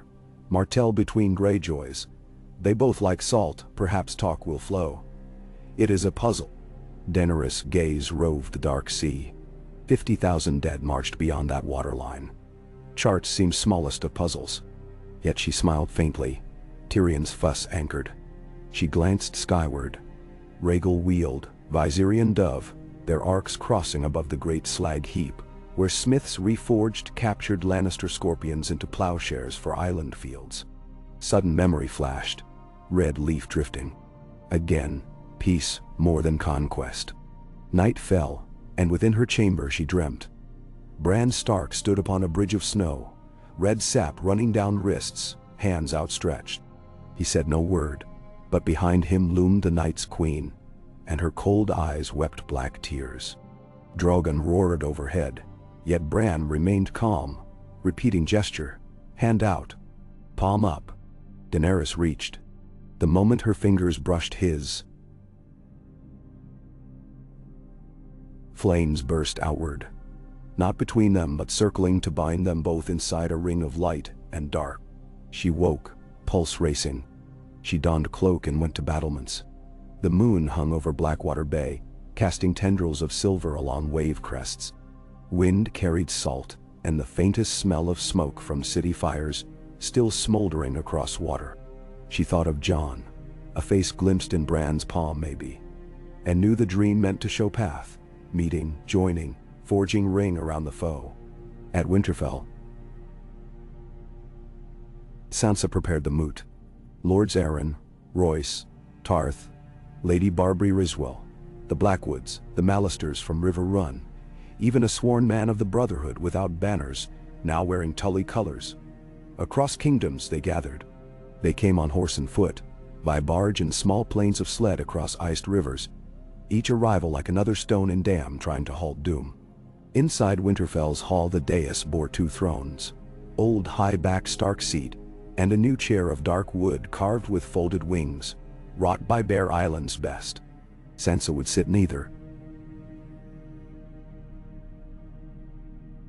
She would stand beside as steward. When all banners converged, and only then, would the thrones hold rightful names. The day before moot, Bran rolled through courtyard where children sledded. One, a Riswell boy, lost control, barreled toward Bran's wheels. Arya caught sled handle mid-slide with uncanny quickness, twirled, set boy upright. Bran smiled. Even small accidents mended by pack. That night as snows thickened, Bran slipped into Weirwood and scouted south. He saw the Night's Queen mustering at Screaming Glacier, saw lines of dead shaping arrowhead pointed at last hearth. He felt the faint skitter where glass candles in Old Town sang. But he also sensed life. Seeds sprouting in hothouse fires at Dragonstone, thrum of hearts in White Harbor newly hopeful. A maiden in Barroton penning ballad of wolf-dragon union, her melody already drifting through taverns. Memory was resisting forgetting. The sea bitch reached Dragonstone under storm twilight, sails patched, crew soaked. Davos guided through spines of rock. Swore once at a breaker nearly capsizing. As anchor clanged, Jon saw silhouettes. Dragons perched on wall, like gargoyles come alive. Fear pricked but all louder. Tyrion awaited at quay, lamp raised. Lord Snow, pardon. Prince Targaryen, if to be exact. Jon dismounted onto slick stone. Tyrion. Let's find a dry bench. Greeting formalities were few, war-trimmed pleasantries. Jon met Daenerys in the council hall where carved table, Westeros as map, dominated. She wore black-scaled cloak lined red. He bowed stiff. She regarded him long. You look like Baelor Breakspear, she said. Jon straightened, bewildered. Old tale, she added. Dragon prince who fought for justice, died young. She gestured. Sit. He did. Tyrion poured wine. Jon spoke first. Winterfell stands ready. White Harbor held by sacrifice. The Night's Queen marches. I ask alliance. Daenerys studied his eyes, searching maybe for Targaryen fire. An alliance of equals. Her gaze flicked to Ghost, who padded in small circle behind Jon. Your lineage, you know? I know names. I'm still wearing them in. Jon's fingers tapped table at Dorna's coast. I never asked for crown, but if a crown convinces men to stand shoulder to shoulder, I'll wear one made of direwolf teeth. Tyrion winced. Let's aim for a more traditional alloy. Daenerys lifted a carved dragon pin. My claim rests on birthright, but birthright alone built fragile thrones. The North cannot bend knee blindly. So we will do something new. Shared throne. 2 seats, 1 purpose. Jon was silent. She leaned forward. Your brother saved my dreams from poison. He seeded leaf oracles in my mind nightly. I trust that. Softening, she added. I once believed fire alone could forge peace. Now I think peace must be forged of both fire and ice. Jon exhaled. Then let's forge. They clasped wrists. Flames in braziers flared blue, then settled. Word of pact flashed faster than physical ravens. Through rumor, through dreams, through Weirwood. At Winterfell, banners prepared to shift. Sansa drafted Charter of Wolf Dragon Compact. Equal status, shared councils, mutual protection. Tyrion annotated margins, shaving potential for southern jealousy. Davos wrote rougher copy for common folk. Simple creed, the two shall stand as one. But peace needed more than parchment. On Dragonstone, Jon oversaw training. Northmen drilled beside Unsullied. Free folk sparred with Dothraki, language barriers falling to laughter as braided riders taught giants how to whistle for horses. Missandei organized translation circles around evening fires. Bran, through Newhart sapling Jon planted on Dragonstone's eastern parapet, watched integration like a proud gardener. He saw Sandor Clegane teaching Ryswell grooms how to calm skittish mares. Saw Tormund Giantsbane debating shield formations with Grey Worm. Saw Gendry forging arrowheads of dragonglass near smelters, once meant for wildfire. For every union, the forgetting shrank. But far north cloud cover blackened perpetual twilight. The Night's Queen marched her arrowhead host from screaming glacier toward Last Hearth. Ice spiders dragging siege mantles of frozen sinew. Autumn's dead forest sprouted pale banners. At her side slithered 3 ice worms, serpent cousins of dragon, resurrected from within glaciers. Each exhaled breath of stray comet freeze. Scouts fell before them. Flesh crystallized mid-scream. When Bran saw, he sent Raven Sight to Jon. Image of serpents coiling. Jon called council. Dragons alone could intercept, but not overfull host. Daenerys proposed daring flight to shatter the worms before they reached Umber lands, while ground troops slowed marching dead by torch lines. Across the King's Road choke. Risk immense. Dragons vulnerable to ice javelins rumored to shatter scale. Tyrion argued caution. Jorah seconded. But Jon placed carved direwolf on map at Long Lake. We strike here. Narrow pass traps worms. Dothraki and free folk burn flanks. Dragons strafe. He looked to Daenerys. I've dreamed these cliffs. Bran's memory shaped me. Maybe to guide this fight. Let's trust that. She gazed long, then turned to Grey Worm. Assemble. In days that followed, blacksmiths at White Harbor re-riveted scorpion frames onto sled bases. Davos sailors towed catapult rafts up rivers. Bran laced weather nets to scatter clouds for dragonflight. Sansa issued edicts to move small folk south behind Moat Caelin's marsh shield. Lady Mormont oversaw orphans' evacuation, riding at forefront. Meanwhile in Old Town, the glass candles pulsed. Archmaester Marwyn, suspecting corruption, locked Citadel's highest tower, and attempted to snuff candles with smothering cloaks soaked in black wine. The flames refused. They danced, crackling laughter in children's voice. Then abruptly one candle exploded, showering shards that fused midair into shape of dagger. It hovered, point at Marwyn's throat. He spoke Valyrian charms. The blade quivered. Sweat poured. Finally he whispered a name unknown to apprentices. Old Power of Rhoynar water priests. The blade melted to vapor. Yet the incident shook every archmaester. They dispatched fastest ravens north, pleading for protection signs to carve under windows. Bran heard and sighed. The shadow long. The Long Lake battle approached. Jon, in black armor trimmed silver, mounted regal, green eyes bright-eyed. Riding dragons had once seemed fantasy, but he had trained atop smaller spiral flights these past weeks. Daenerys rode Drogon. Viserion wheeled overhead. The host marched. Unsullied shield wall, northern spears, free folk skirmishers, Dothraki outriders. Ghost loped along Jon's flank, fur streaked with soot from campfires he insisted on curling beside. On eve of encounter, they camped near a ruined tower, called Grey Watch. That night Jon could not sleep. He wandered to shoreline where moon-painted ice. Footfalls approached. Daenerys, cloak swirling. "Storm before calm," she said. He half smiled. "You invert every saying. Maybe this world needs inversion." She pointed across lake where faint glow flickered. White, not torch. The enemy. Jon's goot tightened. She touched his gauntlet. "If I fall, don't, take Drogon. He'll listen."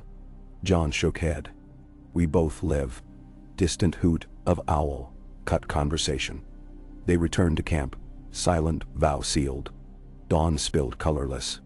Fog hugged lake. Ground crackled under boots. The army formed along ridge while dragons beat sky, climbing high sunward. Then the night's queen's spear point emerged from mists. Rank after rank, frost banners, snapping get-at-you hunger. 3 ice worms slithered ahead, scales refracting dawn into shards of blue. Each worm coiled 50 paces long, jaws bristling icicle fangs. Bran hovered in weird dreams. He poured focus through Jon's dragonseed rune, steadying heartbeat. He felt Daenerys' spirit like wildfire braided with morning wind. Raw, alive. The rivals' remnants buzzed inside the worms' cores. Fragments of forgetting encased in glacier hearts. Dragon wings thundered. Daenerys signaled dive. Drogon plunged, fire jetting black-red. Rhaegal followed, then Viserion. Flames washed over first worm. Ice blistered turning to steam. But underneath bone glowed azure, and cracks mended as snow crystals fused. Jon yelled wordless, veered Rhaegal to flank, sending green fire along spine. Same result. The worms healed. On the ground unsullied advanced with dragonglass pikes. Dothraki loosed fire arrows dipped in pitch. Whites fell but ranks replaced. The Night's Queen herself stood on obsidian chariot, pulled by 6 pale moose. Hair streaming like rime comet, staff raised. She pointed skywards. From it burst hail streaks, jagged as spear, screaming toward dragons. Jon banked, hail chiseling scales. One spear grazed Rhaegal's wing, blood crystals burst. Dragon lurched. Jon clenched, whispering calm. They steadied, but momentum lost. On ridge, catapults prepared special loads. Tyrion's shadowglass bombs. At Q horns sounded. Flaming stones arced, trailing sparks. They smashed among whites, erupting into aurora whirlwinds. Undead burned with colors never named, bones shattering to motes. Yet, worms pressed. Bran realized the glass bombs needed core hit. The ice hearts powering Regan. Through roots he shouted to Arya, who commanded flank cavalry. Aim next volley at worms' chest cavities when jaws opened for breath. Signals flashed. Gunners cranked faster. Daenerys understood same breath. She dived again but lower. Daring. Drogon's maw opened, flame brighter. The lead worm hissed, reared, gullet glowing blue. At that instant, 3 catapult loads, packed with shadowglass, lime, and Northfire oil, struck open chest. Explosion rent, night. A cavity gaped. A core of crystal revealed momentarily. Drogon's flame lanced it. The forgetting shard inside howled pitch so shrill bar, and recoiled in Godswood miles away. Light blossomed.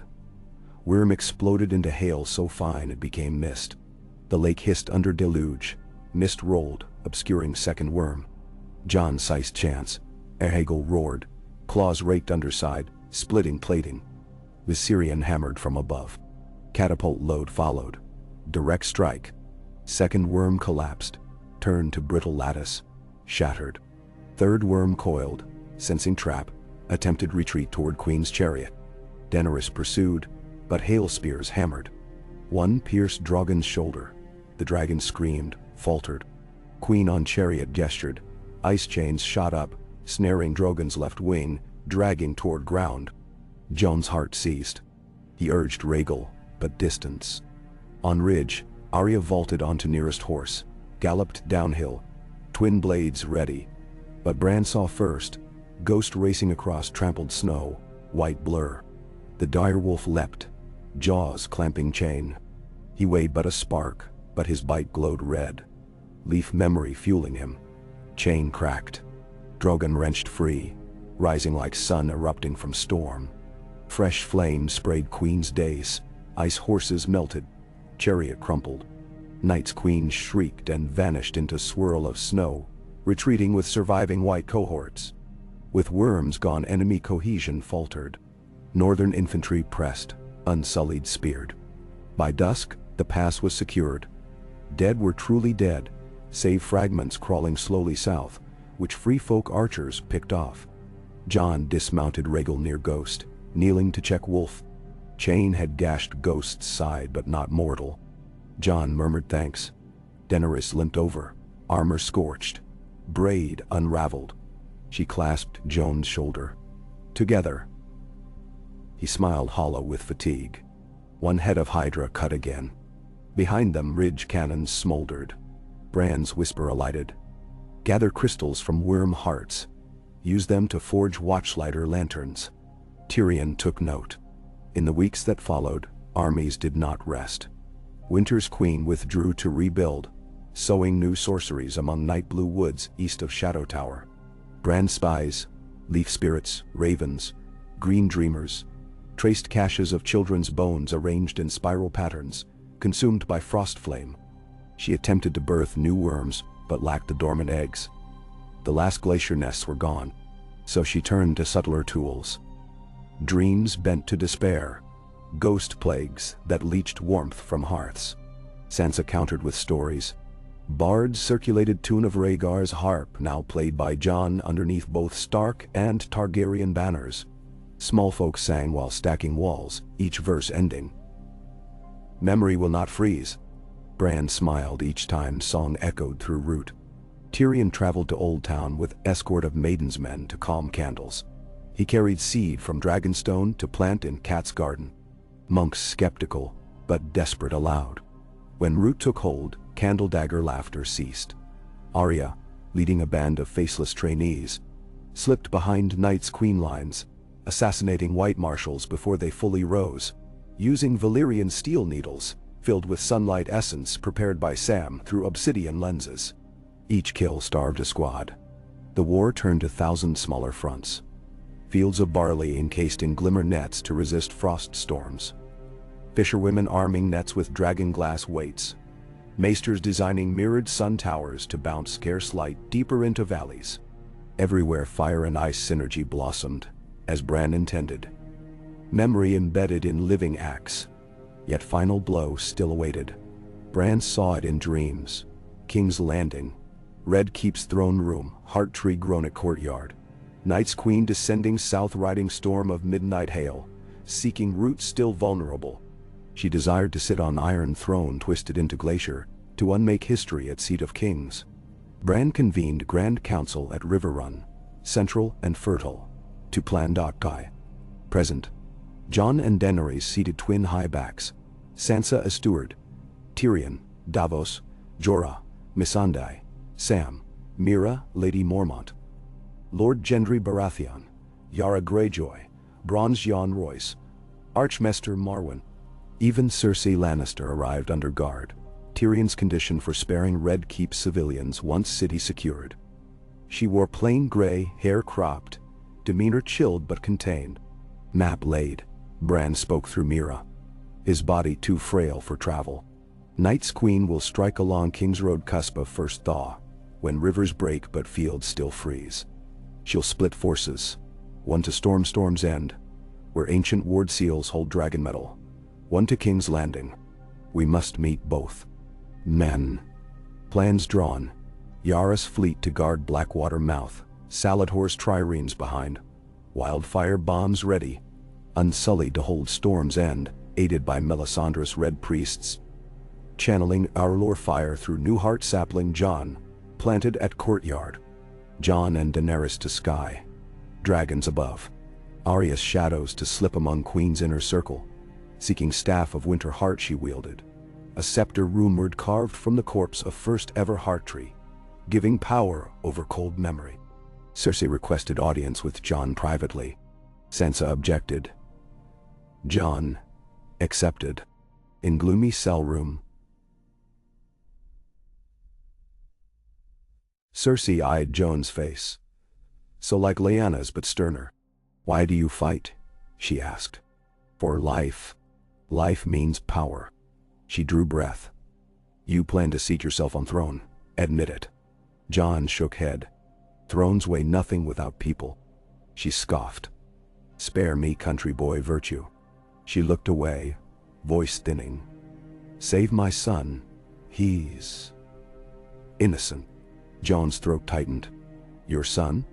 She whispered, of young Tommen's child by a serving girl, hidden in Old Town Sept School. She feared whites would reach there. Jon promised safe passage for the boy east if war ended. Her shoulders collapsed, years of iron melted. She said nothing more. The council ratified final accord. War horns set next dawn. Battle of Blackwater frost. Night's Queen advanced along King's Road under moonless skies. White ranks clad in crusted mail stripped from dead Lannister soldiers of past wars. At her side marched mule-harnessed trebuchets, launching barrels of liquid night. Ink that ate warmth. Ahead, scouts found wildfire pits, Yara's men buried under wharf. They diverted.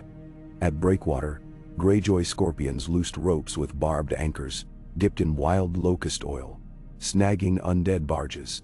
Fires surged purple. Whites burned but advanced. Silent sisters in city walls sang hymns. Sound waves tuned by Purcell's old notes destabilized ice constructs, delaying scaling. In sky, Jon on Rhaegal with Arya behind as Blade Rider. Daenerys on Drogon with Jorah. Viserion soared high. Night's Queen erected storm barrier, tornado of snow circumventing dragons. Jon braced, wind hammered like stone. Arya slid low, blades ready. Bran anchored them through root at Dragon Pit's new sapling. He fed glimpses of calm corridors and wind. On ground, Tyrion signaled. Ballista teams launched mirrored plates angled to reflect sunrise. Light lance barrier, thinning blizzard. Unsullied breaching teams slipped from sewers, flanking Queen's artillery, deploying shadow glass mines. Blue shockwaves rattled ramparts. Still, Queen strode, staff aloft. She began unmaking memory. Nearby witnesses felt names slip, saw parents' faces flicker. Bran howled inside net, fighting. Arya leapt from Rhaegal, wind-stepping across falling hail. Intangible as cat, she closed on Queen, daggers glinting. Queen swiveled, staff exhaling void. Arya's path glazed.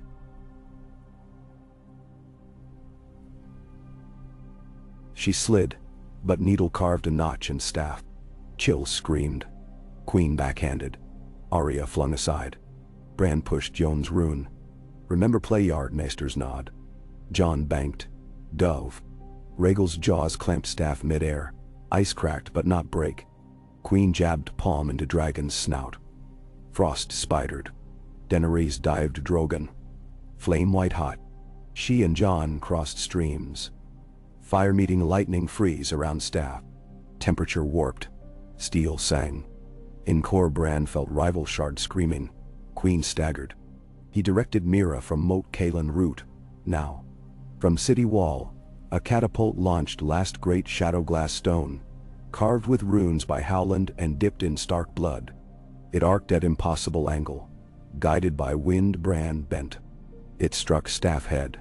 Shard of forgetting shattered, erupting into swirl of faces long lost. Memory fragments freed. They soared heavenward like star spray. Staff exploded. Night's Queen shrieked, ice crown melting to water streaming down pallid cheeks. Without staff, armor cracked. Arya rolled. Sprang, planted Valyrian steel, through Queen's chest. Wind died. Whites collapsed as marionettes cut. Snow parted. Dawn shone. The war ended in silence, astonishing absence of wind. After. King's Landing thawed. Fields green shot through melting snow. In Red Keep courtyard the third seed sprouted, leaves blush red, birds nested after centuries without. A moot larger than any before assembled outside Sept ruins. Under banner of Wolf Dragon, the free city's envoys, Dorne, Reach, Stormlands pledged coins and swords to rebuild. Jon and Daenerys refused single Iron Throne. Instead they proclaimed twin seats, the Council Throne of Lords in Winterfell each harvest, and the Assembly Throne of People in Dragonstone each spring. Tyrion named it Awkward. Small folk called it Heartbridge. Bran, body failing, remained at Winterfell, but roots now spanned realm. He could rest, his siblings and allies bearing memory. The harp he loaned to Silent Crypt. Arya sailed west with Nymeria's pack along coasts, seeking new faces. Sansa ruled north as Hand of Memory. Sam became Archmaester of Light, guardianship of glass candles now stable. Cersei departed quietly for Pentos with her grandson, escorted by 2 acolytes. Some cursed mercy. Bran judged healing begins with small pardons. Daenerys laid first stone of new library at Harrenhal. Carved dedication. To those who remember. Jon found peace not in halls but in fields outside Wintertown. There he organized order called Shepherds of Dawn. Veterans, wildlings, unsullied teaching farming, smithing, story-keeping. He visited Bran weekly. They spoke seldom. Silence rich. Years later, children would ask old men how winter was defeated. They told of dragons and dire wolves, of hearts carved in wood, of songs that held heat. And among them, some would pluck a harp string, letting note climb sky, a promise that forgetting may never reign while memory has breath. But Bran, resting beneath gentle boughs of the heart tree that once bled for him, new stories never end. Roots reach deeper, leaves higher. Somewhere far beyond western sunset, Arya might plant a seed. North of shattered wall, new spirits wake. Yet for now, peace lived, characters free to grow. He smiled, eyes half closed, hearing echo of First Maester Luwin's call in training yard, and Jon's dream of belonging finally answered. Wind through red leaves whispered across still realm. Remember, remember, and the world will stay alive. A. Moonless spring nights settled like ink across the tumbled sprawl of King's Landing, yet the city no longer shrank from darkness. Where once gold cloak patrols clattered to keep fear behind bolted doors, children now played tag past twilight under braziers fed by a dozen guilds. The butcher's guild torched, rendered fat. The glassblowers used cullet and sand. The alchemists kept wildfire to vaults, and contributed only harmless torch oil. Lanterns set upon alley walls glimmered green and red, their hues mirrored in fresh puddles on flagstones newly scrubbed. From the rebuilt Sept of Baelor, no longer a grand cathedral, but a modest prayer house that left most of the hill for market gardens. Honey-scented smoke drifted, born from candles, poured in Winterfell, and shipped south by Glover wagons. Boats rode across the Blackwater long after bells rang matins. Paint-bright hulls ferrying barrels of seed grain farther upriver to fields, where the long thaw had finally coaxed shoots of barley through loam down. The people described the transformation in 2 words whispered like superstition: the long peace. They spoke it cautiously at first. After so many years of siege, plague, and fire, the idea of peace felt like an iridescent bubble one might break simply by seeing it. But month followed month without white raids or bandit host. The Brotherhood without banners now rode as king's foresters under Lord Barracks, reappointed command, and their nightly torches in the Kingswood became beacons of safety instead of rebel flame. When travelers from Pentos began remarking on how the streets smelled of stew instead of corpse rot, tavern owners allowed themselves to hang new signs rather than the patched squares of boiled leather that had served during wartime.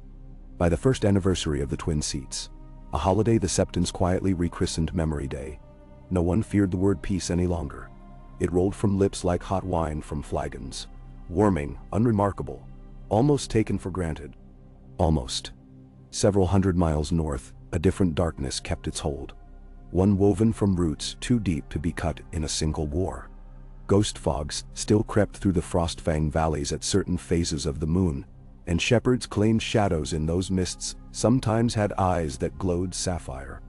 Bran knew the danger better than most. He could sense it in subtle crispness whenever he slipped into the Weirnet. The Night's Queen had fallen, but the ice that bore her will was not entirely inert. Like an axe head plunged into embers, it cooled slowly, and pockets of blue fire memory lingered, trying to kindle. Should they ever find a steady fuel of despair again, they could spark something new. For that reason, Bran seldom slept through the night. Warm though the hearths of Winterfell burned, he rose repeatedly, rolled his subtly failing form across the polished boards of his solar, and returned to the Godswood.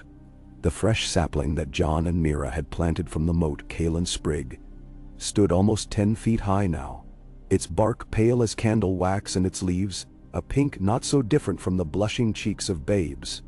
It sang to him, a quiet lullaby of sap rising. Yet beneath the lull there ran a countersong of vigilance. Bran attuned to both and placed his thin palms upon the trunk until the songs merged with his own pulse. Only then could he return to his chambers and sleep a little before dawn summoned him for counsel. He would not admit the toll aloud. Sansa needed to see strength in him, not wane. But Podrick noted the deepening rings beneath his lord's eyes. Podrick told Brienne, and Brienne, now Lady Commander of the Northern Host, told no one. She merely stoked Bran's fire higher and insisted upon fitting heavier quilts. Some nights,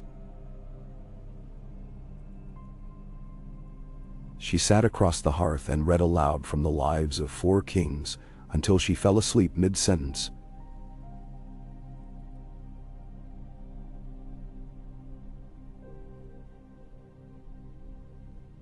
Head against her breastplate, when Bran's eyes drifted open at midnight, he would see her there. On the 3rd memory day, snowfall surprised even the Citadel's new weather readers. Fat flakes tumbled through mild air, refusing to melt, blanketing bud-pregnant orchards in the north and dusting lemon gardens as far south as Dorne. The High Maester Lucien dispatched a flurry of doves with apology for errant charts. Sansa, quill poised over a grain relief order, felt a pang of dread that no calm calculation could dispel. Winter again? Bran calmed her. This was no return of the long night, only a belt of frigid air captured in high currents and exhaled by some leftover turbulence in the shivering sea. Nonetheless, he strengthened the watch at Castle Black, instructing Jon to send outriders daily. Jon no longer held single command of the watch. That duty he had ceded to the new Lord Commander, Cotter Pike's seasoned niece Janice Pike, chosen by vote to keep both the Thens and the Southron volunteers in line. But his influence carried weight. He visited the stronghold at least twice each moon by Dragonback, still wearing the black surcoat bearing the silver-winged wolf that Sansa had designed. Whenever Jon's silhouette crested the sunrise above the wall, wildling children poured from huts like spilled grain to stare at the sea-green drake that bore him. Rhaegal, for his part, enjoyed the attention. So long as someone fetched him a goat or a barrel of salted cod. These courtesy visits had become routine enough that Jon forgave his guards occasional lapses of ceremony when the dragon landed. But on the snowy morning following the freak storm, he glimpsed something odd. A sigil he did not recognize had been mounted above the tunnel arch, a shutter painted with a silver doe surmounted by a weeping willow. Beneath it, 4 fresh graves had been dug in the churned mud. Janice met him with a drawn face. "Traitors," Jon asked once they retreated to the Lord Commander's quarters. "Not traitors, pilgrims," she answered. "Men from the western shore, bearing no arms, only scrolls. They claimed the Night's Queen had not died but taken refuge in the pools of the Weirwood Isle, that you had betrayed the old gods in forging alliance with Dragonfire. They demanded I open the Black Gate so they could descend into the caves and wake the root." Jon sank onto a stool. Local zealots had always haunted tales of the North, but this sounded organized. "So you refused." "I refused politely. 2 tried to breach by rope after sundown. They lost footing on the frost, fell to their death. The other 2 surrendered. Maester Bond tried to nurse them, but they refused food, muttered prophecies until they perished before dawn. We buried them there." "Then shall." Jon opened one of the scrolls. The parchment crackled with frost as if it had been kept in an icy house. Runes, not letters, marched across, spiral upon spiral. They throbbed faintly blue in the torch glow. "Burn these," he said. They did. Yet the memory of that glow lingered in Jon's eyes long after he remounted Rhaegal and flew south to Dragonstone. At the council table, Daenerys watched him pace, saw the nervous flick of his gloved fingers, and finally pressed him for truth. He spoke of the pilgrims. Grey worms suggested intercepting all travelers on the King's Road. But Tyrion warned that such measures bred rebellion faster than any praxis of cult. Missandei believed education the answer. Teach the faith militant and the remaining Weirwood priests the unified history, and charlatans would lose stage. Davos proposed a simpler tactic. Feed folk, he grunted. Bellyful men don't heed doomsayers. The kings and queens listened, and both approaches were adopted. Yet the unease did not entirely clear.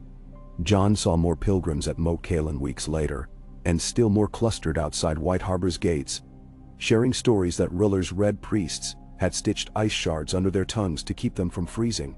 Each rumor borrowed arcane scraps from defeated enemies, slivers of the forgetting, stolen pages of Qyburn's sealed ledger, whispers of a horn in old Valyria that could wake the drowned heart of magic itself. Bran learned through the sapling network that these camps had a common visitor. A hooded woman in gray sealskin who never spoke, but who left behind bone flutes whose holes had been filled with melted snow, refrozen into bright spikes. The children of the forest feared her. They called her Frost Whisper. Bran tried to follow her path but lost track when she crossed the tomb-quiet lands east of the Dreadfort, soil still bitter from Ramsay's atrocities, its roots thin. Mira found a clue while rooting through the half-collapsed libraries of Skagos. In a battered chest under crab traps she discovered a shard of mirror-polished glacier, marked with swirling sigil identical to the scroll rune. The shard held memory like a leaf holds dew. When she touched it, she saw the Night's Queens fall, yet saw also a sliver of ice splitting from the staff's explosion and burrowing through snow. That splinter had shot miles north, skid across seas, land near some seal rookery. Mira showed Bran. Bran shared with Jon. They traced the trajectory. The splinter's resting place lay somewhere on the Isle of Faces. The green men on that mist-ringed isle rarely answered any summons, yet this concern matched their charge. Bran sent a raven bearing one living leaf. In return came silence for a fortnight, then a single reed boat delivered itself to Maidenpool's beach. Its hull had been carved with swirling knots that hurt mortal eyes, and in its prow sat a parcel wrapped in willow bark. Arya happened to be at Maidenpool preparing for a westward voyage when the boat arrived. She broke the seal, revealed a mummified seed, the color of midnight. With seed came a note in sap ink. Plant not in soil, plunge in heart of living fire. Only flame may keep that which ice would claim. Arya carried the seed on her hip as she rode north. She delivered it to Jon at Dragonstone under cloak of fog. At the forge built upon the old volcano's throat, they suspended the seed over molten obsidian. The heat should have cracked any husk, yet the seed absorbed, glowed purple, and burst open to reveal a crystalline core. That same glacier mirror Mira had found, now encased in living bark. Tiny roots sprouted, drinking smoke. It hummed. Blacksmiths stepped away, crossing themselves. Tyrion, eyes testament to wine and sleepless nights, muttered, "If trees begin sprouting in forges, we'll have smiths petitioning for orchard tithes." But Bran, watching through torch sparks spiraling from hearth, recognized the truth. The Weir net was evolving. Fire and ice refused again to remain divided. Their fusion had birthed something neither holy red leaf nor blue shard. That night Bran sought counsel from the oldest spirits. Deep under Winterfell roots, he found shadows of the first men's moot. They spoke in pulses of color, telling him of a prophecy older than Age of Heroes. When leaf and froststone germinated as one, the song would have two codas, one of harmony, one of discord. Which melody played depended on whether the heart that tended the graft belonged to hope or to hunger. At Dragonstone, Jon snapped awake from a dream in which he saw the heart-forged tree glimpsed by Bran. It pulsed in a cavern, its trunk banded, alternating ivory and obsidian, roots dipping into magma and sea brine simultaneously. Instead of leaves, it bore feathers that smoldered like coal. Yet when wind brushed them, they rang out notes of a harp. Each note called memories, some his own, some unknown. When he told Daenerys over breakfast, she confessed to dreaming the same. They looked to Tyrion, who shrugged but wrote everything into his little book. Within moons, the forge tree, as smiths called it, doubled in height and forced them to carve a chimney hole through the roof. Anvil heat no longer cooled. The tree drank every degree. It began to hum louder, making swords vibrate in their racks. Grey Worm declared it a hazard to troop discipline. Gendry argued it might forge steel with patterns never before seen. Maester Ambrose posited it could rupture the volcano. None found nerve to sever it. One dawn, while Jon drilled unsullied spear cadets, the forge door burst behind him. The tree had sent up a single branch that curved like an arm, and at the end, shaped a bud not of leaf, but of talon. The talon opened. Within perched a crystal about the size of a baby's fist, not blue like the Night's Queen shards, but gold with flecks of red. Ambrose risked a closer look, and reported it poured radiance equal to a lantern, yet produced no heat. It did, however, contain within it a swirl. Tiny sparks that spelled runes only Bran could decipher. Hymns of unity. Jon sent the sphere north via dragon post, locking it inside a steel casket lined with velvet. Bran received it, placed it within the heart cave beneath Winterfell, and waited. At first nothing happened, but over the following weeks, a new tone resonated through every Weirwood, audible even to non-Greenside folk. Shepherd said wind in branches now sounded like children laughing. Sansa found herself recalling vivid details of her mother's embroidery lessons she had mislaid for years. Sam, reading by candle in Old Town's highest window, suddenly understood lines of Valyrian that had baffled scholars. Memory was amplifying not only Bran's curated memories, but all memories, human, tree, stone. And memory was power. Power calls ambition the way summer meadows call bees. The pilgrim cults, sensing fresh tide, grew more fervent. Their silver dobe banners reproduced. Soon 100 such flags waved from hillock camps outside major cities. They called themselves the Keepers, claiming they alone preserved the first truth, untainted by alliances. They railed against the firewood abomination they said would swallow song and soul alike. Their numbers included disaffected former faith militant, red priest fanatics needing new apocalypse, and lords irked that twin seats limited their tax arm. More troubling, rumor reached Bran that an assassin had stolen a vial of frostblood from the barrow, where the second ice worm's heart had been interred. The vial glimmered blue in the thief's satchel. Witness said the thief's cheeks steamed though air was warm. Jon could smell edges of civil war. The world had survived winter's jaws only to risk being eaten by fear of its own shadow. He called moot on the remodeled dragon pit grounds. Invitations bore no commands, only pleas. Lords sailed, rode, trudged with retinues. The silver doe keepers marched too, barefoot, chanting. They camped outside city but refused to leave. On eve of moot, Bran arrived in a closed wain. Body frail, but mind alight. Podrick's strong arms carried him to a wheeled siege chair fitted with blankets. The crowd fell silent. Bran looked older than his 21 years. His hair had gone near white at the temples. His fingers shook. Yet when he lifted his gaze, every voice stilled further. He did not speak first. Instead, he looked across semicircle of thrones fashioned for twin seats. Polished blackwood for Daenerys, Weirwood white for Jon. Tyrion stood between them with parchment but remained silent too. Gradually the hush became ponderous, until wind hissed through the broken dome. It ruffled Jon's cloak and Daenerys' braids. Even the keepers on hillside paused their chants. Bran listened and opened his mouth, and began to hum a single note that resonated like woodwind inside stone. The note rose, weaving.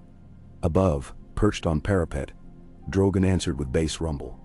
Rhaegal circled, adding high keening counterpoint. Somewhere beyond walls a smith's hammer struck anvil exactly when the note demanded. And deep beneath the pit, the forge tree inside volcano answered with vibration that traveled through bedrock. The sound layered until it resembled distant surf, yet melodic. When Bran finally spoke, his words rode that chord. What is memory if not life refusing to die? Fire sang of future. Ice sang of past. Together they sing of always. Eyes shimmered. Even the flinty Lord Jan Royce wiped at cheek. Bran continued, telling story of Unity Tree, of the seed sprouting within flame. He spoke not to command but to invite. The frost echo you fear has no hold where songs are shared. Keepers may guard, but guardianship means nurturing, not hoarding. Come into councils. Walk the roots, see they are our roots. A keeper woman broke through ranks, pale as morning. She knelt. But is not fire as cruel as frost? My kin burned at Harrenhal. How trust fire? Daenerys left throne, offered hand. Fire obeys hearts that tend it. We tend together. She pressed the woman's palm to her own collar where a tiny brand depicting wing and wolf rested. This sigil was pressed on my skin at forging tree's first bloom. It scalded yet healed. I carry both pain and promise. Jon descended steps, cloak swirling. When I rode alone, frost bit.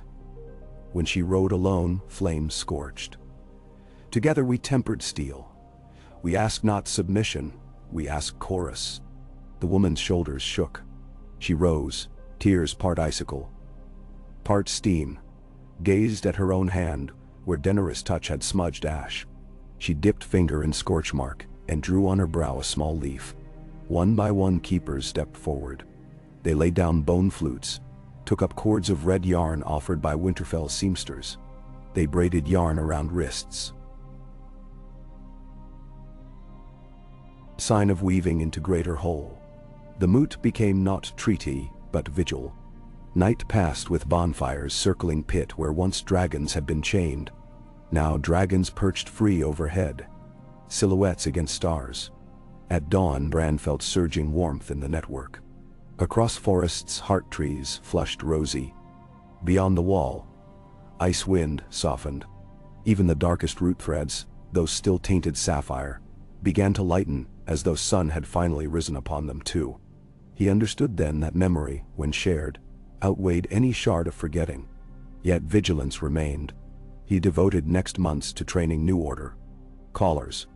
Young men and women from every realm, taught to slip into weird dreams lightly, never cutting but coaxing. The first sworn caller was Jojen, recovered from prior fevers, his voice soft yet sure. The second was the keeper woman, who gave her name as Willow Snow. Seasons turned. Arya returned from west of west, carrying tales of islands where birdfolk shaped towers from shells, and where every dawn the sea sang brightness none could trap. She brought also a seed, black pearl shaped like teardrop, found inside a cave lit by glowing worms. Bran planted it at Storm's End. From it grew a vine with leaves that shimmered oil rainbow and blossoms that attracted bees able to survive frost. Mead brewed from that honey cured many coughs in northern villages. The first children of Jon and Daenerys were born on nights when comets streaked sky. Twins, a girl with white hair and gray eyes named Lyra, and a boy with coal curls and violet irises named Aemon. Lyra cried like dragon call, Aemon cooed like wolf pup. Midwives wrapped them in swaddles embroidered with leaf-wing sigils. Bran sent dream ravens to guard their nights. No shard of ice dared near. Old enemies faded. Cersei died quietly in Pentos convent, holding a letter from Sansa offering pardon that came too late for the final crack in her heart. Euron Greyjoy's last reaver band wrecked upon Skagos reefs, their drowned corpses sprouting barnacles that spelled warnings in spiral patterns. Mira harvested those shells, ground them into pigment she used marking new maps. The forge tree never ceased growing. Eventually, its roots pierced volcanic stone and found seawater. The magma hardened into glassy conduits channeling heat without explosion. Dunstan, the lean, forged first sword of firewood steel there. Ripples of black, silver, and red along fuller. Gifted to Brienne, it sang when she recited oaths, the note echoing Bran's hum. Years passed. Not all peace came easy. The free cities begrudged tariffs, pirates tested Yara's fleets, drought struck the Reach, and minor lords plotted as lords always will. Each crisis became lesson in shared memory. When River Road washed out, Dothraki lent horses. When Dornish wells went brackish, Northrend mages guided cloud seeding over Skyreach. When wildlings squabbled with Karstarks about timber, Willow Snow mediated with stories of how first axes cut too deep and let cold wraiths in. Gradually the phrase, "remember together," replaced oaths of fealty. Bran, bones weakening, spent last summer weaving a final vision. He gathered callers in Winterfell's Godswood under full moon. Fireflies speckled leaves like constellations reversed. Bran spoke of next age, a time when maybe the Treeforge's descendants would stand sentinel across seas, where memory would not rely on one order but live in every hearth story. He asked callers to promise 3 laws. First, to keep memory fluent, told, sung, carved, never sealed. Second, to balance fire and frost. Every new magic must pair with caution. Third, to love the land more than their own lives. The callers answered by pressing sap-moistened thumbs to their brows. Jojen led oath. Willow Snow finished with flute note that transformed into small aurora over pool. Bran smiled, closed eyes. Let world drop away. He woke elsewhere. On branch high above all Westeros, realms sprawled beneath like patch quilt. He saw Winterfell candles. He saw Dragonstow's forge tree glow. He saw White Harbor's lighthouse shining gold. And he saw beyond seeing, faint silhouette of Frostwhisper wandering iceflow far north. Her mission concluded, no more pilgrim camps, only quiet. She knelt, plunged the stolen blue vial into black sea. It hissed, flashed, vanished. She let sealskin hood slip, revealing face of young woman. Bran thought dead long ago, Hodor's sister. Lost in time loops of weir visions. She smiled, freed from Shard's thrall, then melted into Aurora. With that Bran knew story's longest thread had been tied. He returned to body, breathed shallow, and thanked Hearttree. The following dawn, Podrick found him abed, eyes closed, expression serene. When word reached Sansa, she wept, but whispered, "Peace take him." Jon flew by dragon within a day. Daenerys with him, both kneeling by Bran's still form. They buried him beneath Hearttree as ravens circled. The forge tree on Dragonstone shed one golden leaf. It drifted across sea on warm updraft and landed on Bran's grave. Years later, Aemon, grown tall, would ask his father why people still speak Bran's name during gift feasts. Jon answered, "Because he taught us that songs bigger than one life never end. They migrate." At that Lyra lifted her little lute, plucked a single trembling note, and across courtyard a heart tree shivered, echoing. Snow still sifted sometimes in summer. Reminders that winter would always lurk behind horizon. But when it fell, children reached out tongues laughing, and mothers collected flakes in jars, whispering prayers to brand the memory that no day, good or ill, be forgotten. On those nights, Drogon soared over darkened streets, his belly fire reflecting in puddles that smelled of stew. And above, constellations realigned into shapes of wolf, dragon, and leaf intertwined. The long peace held.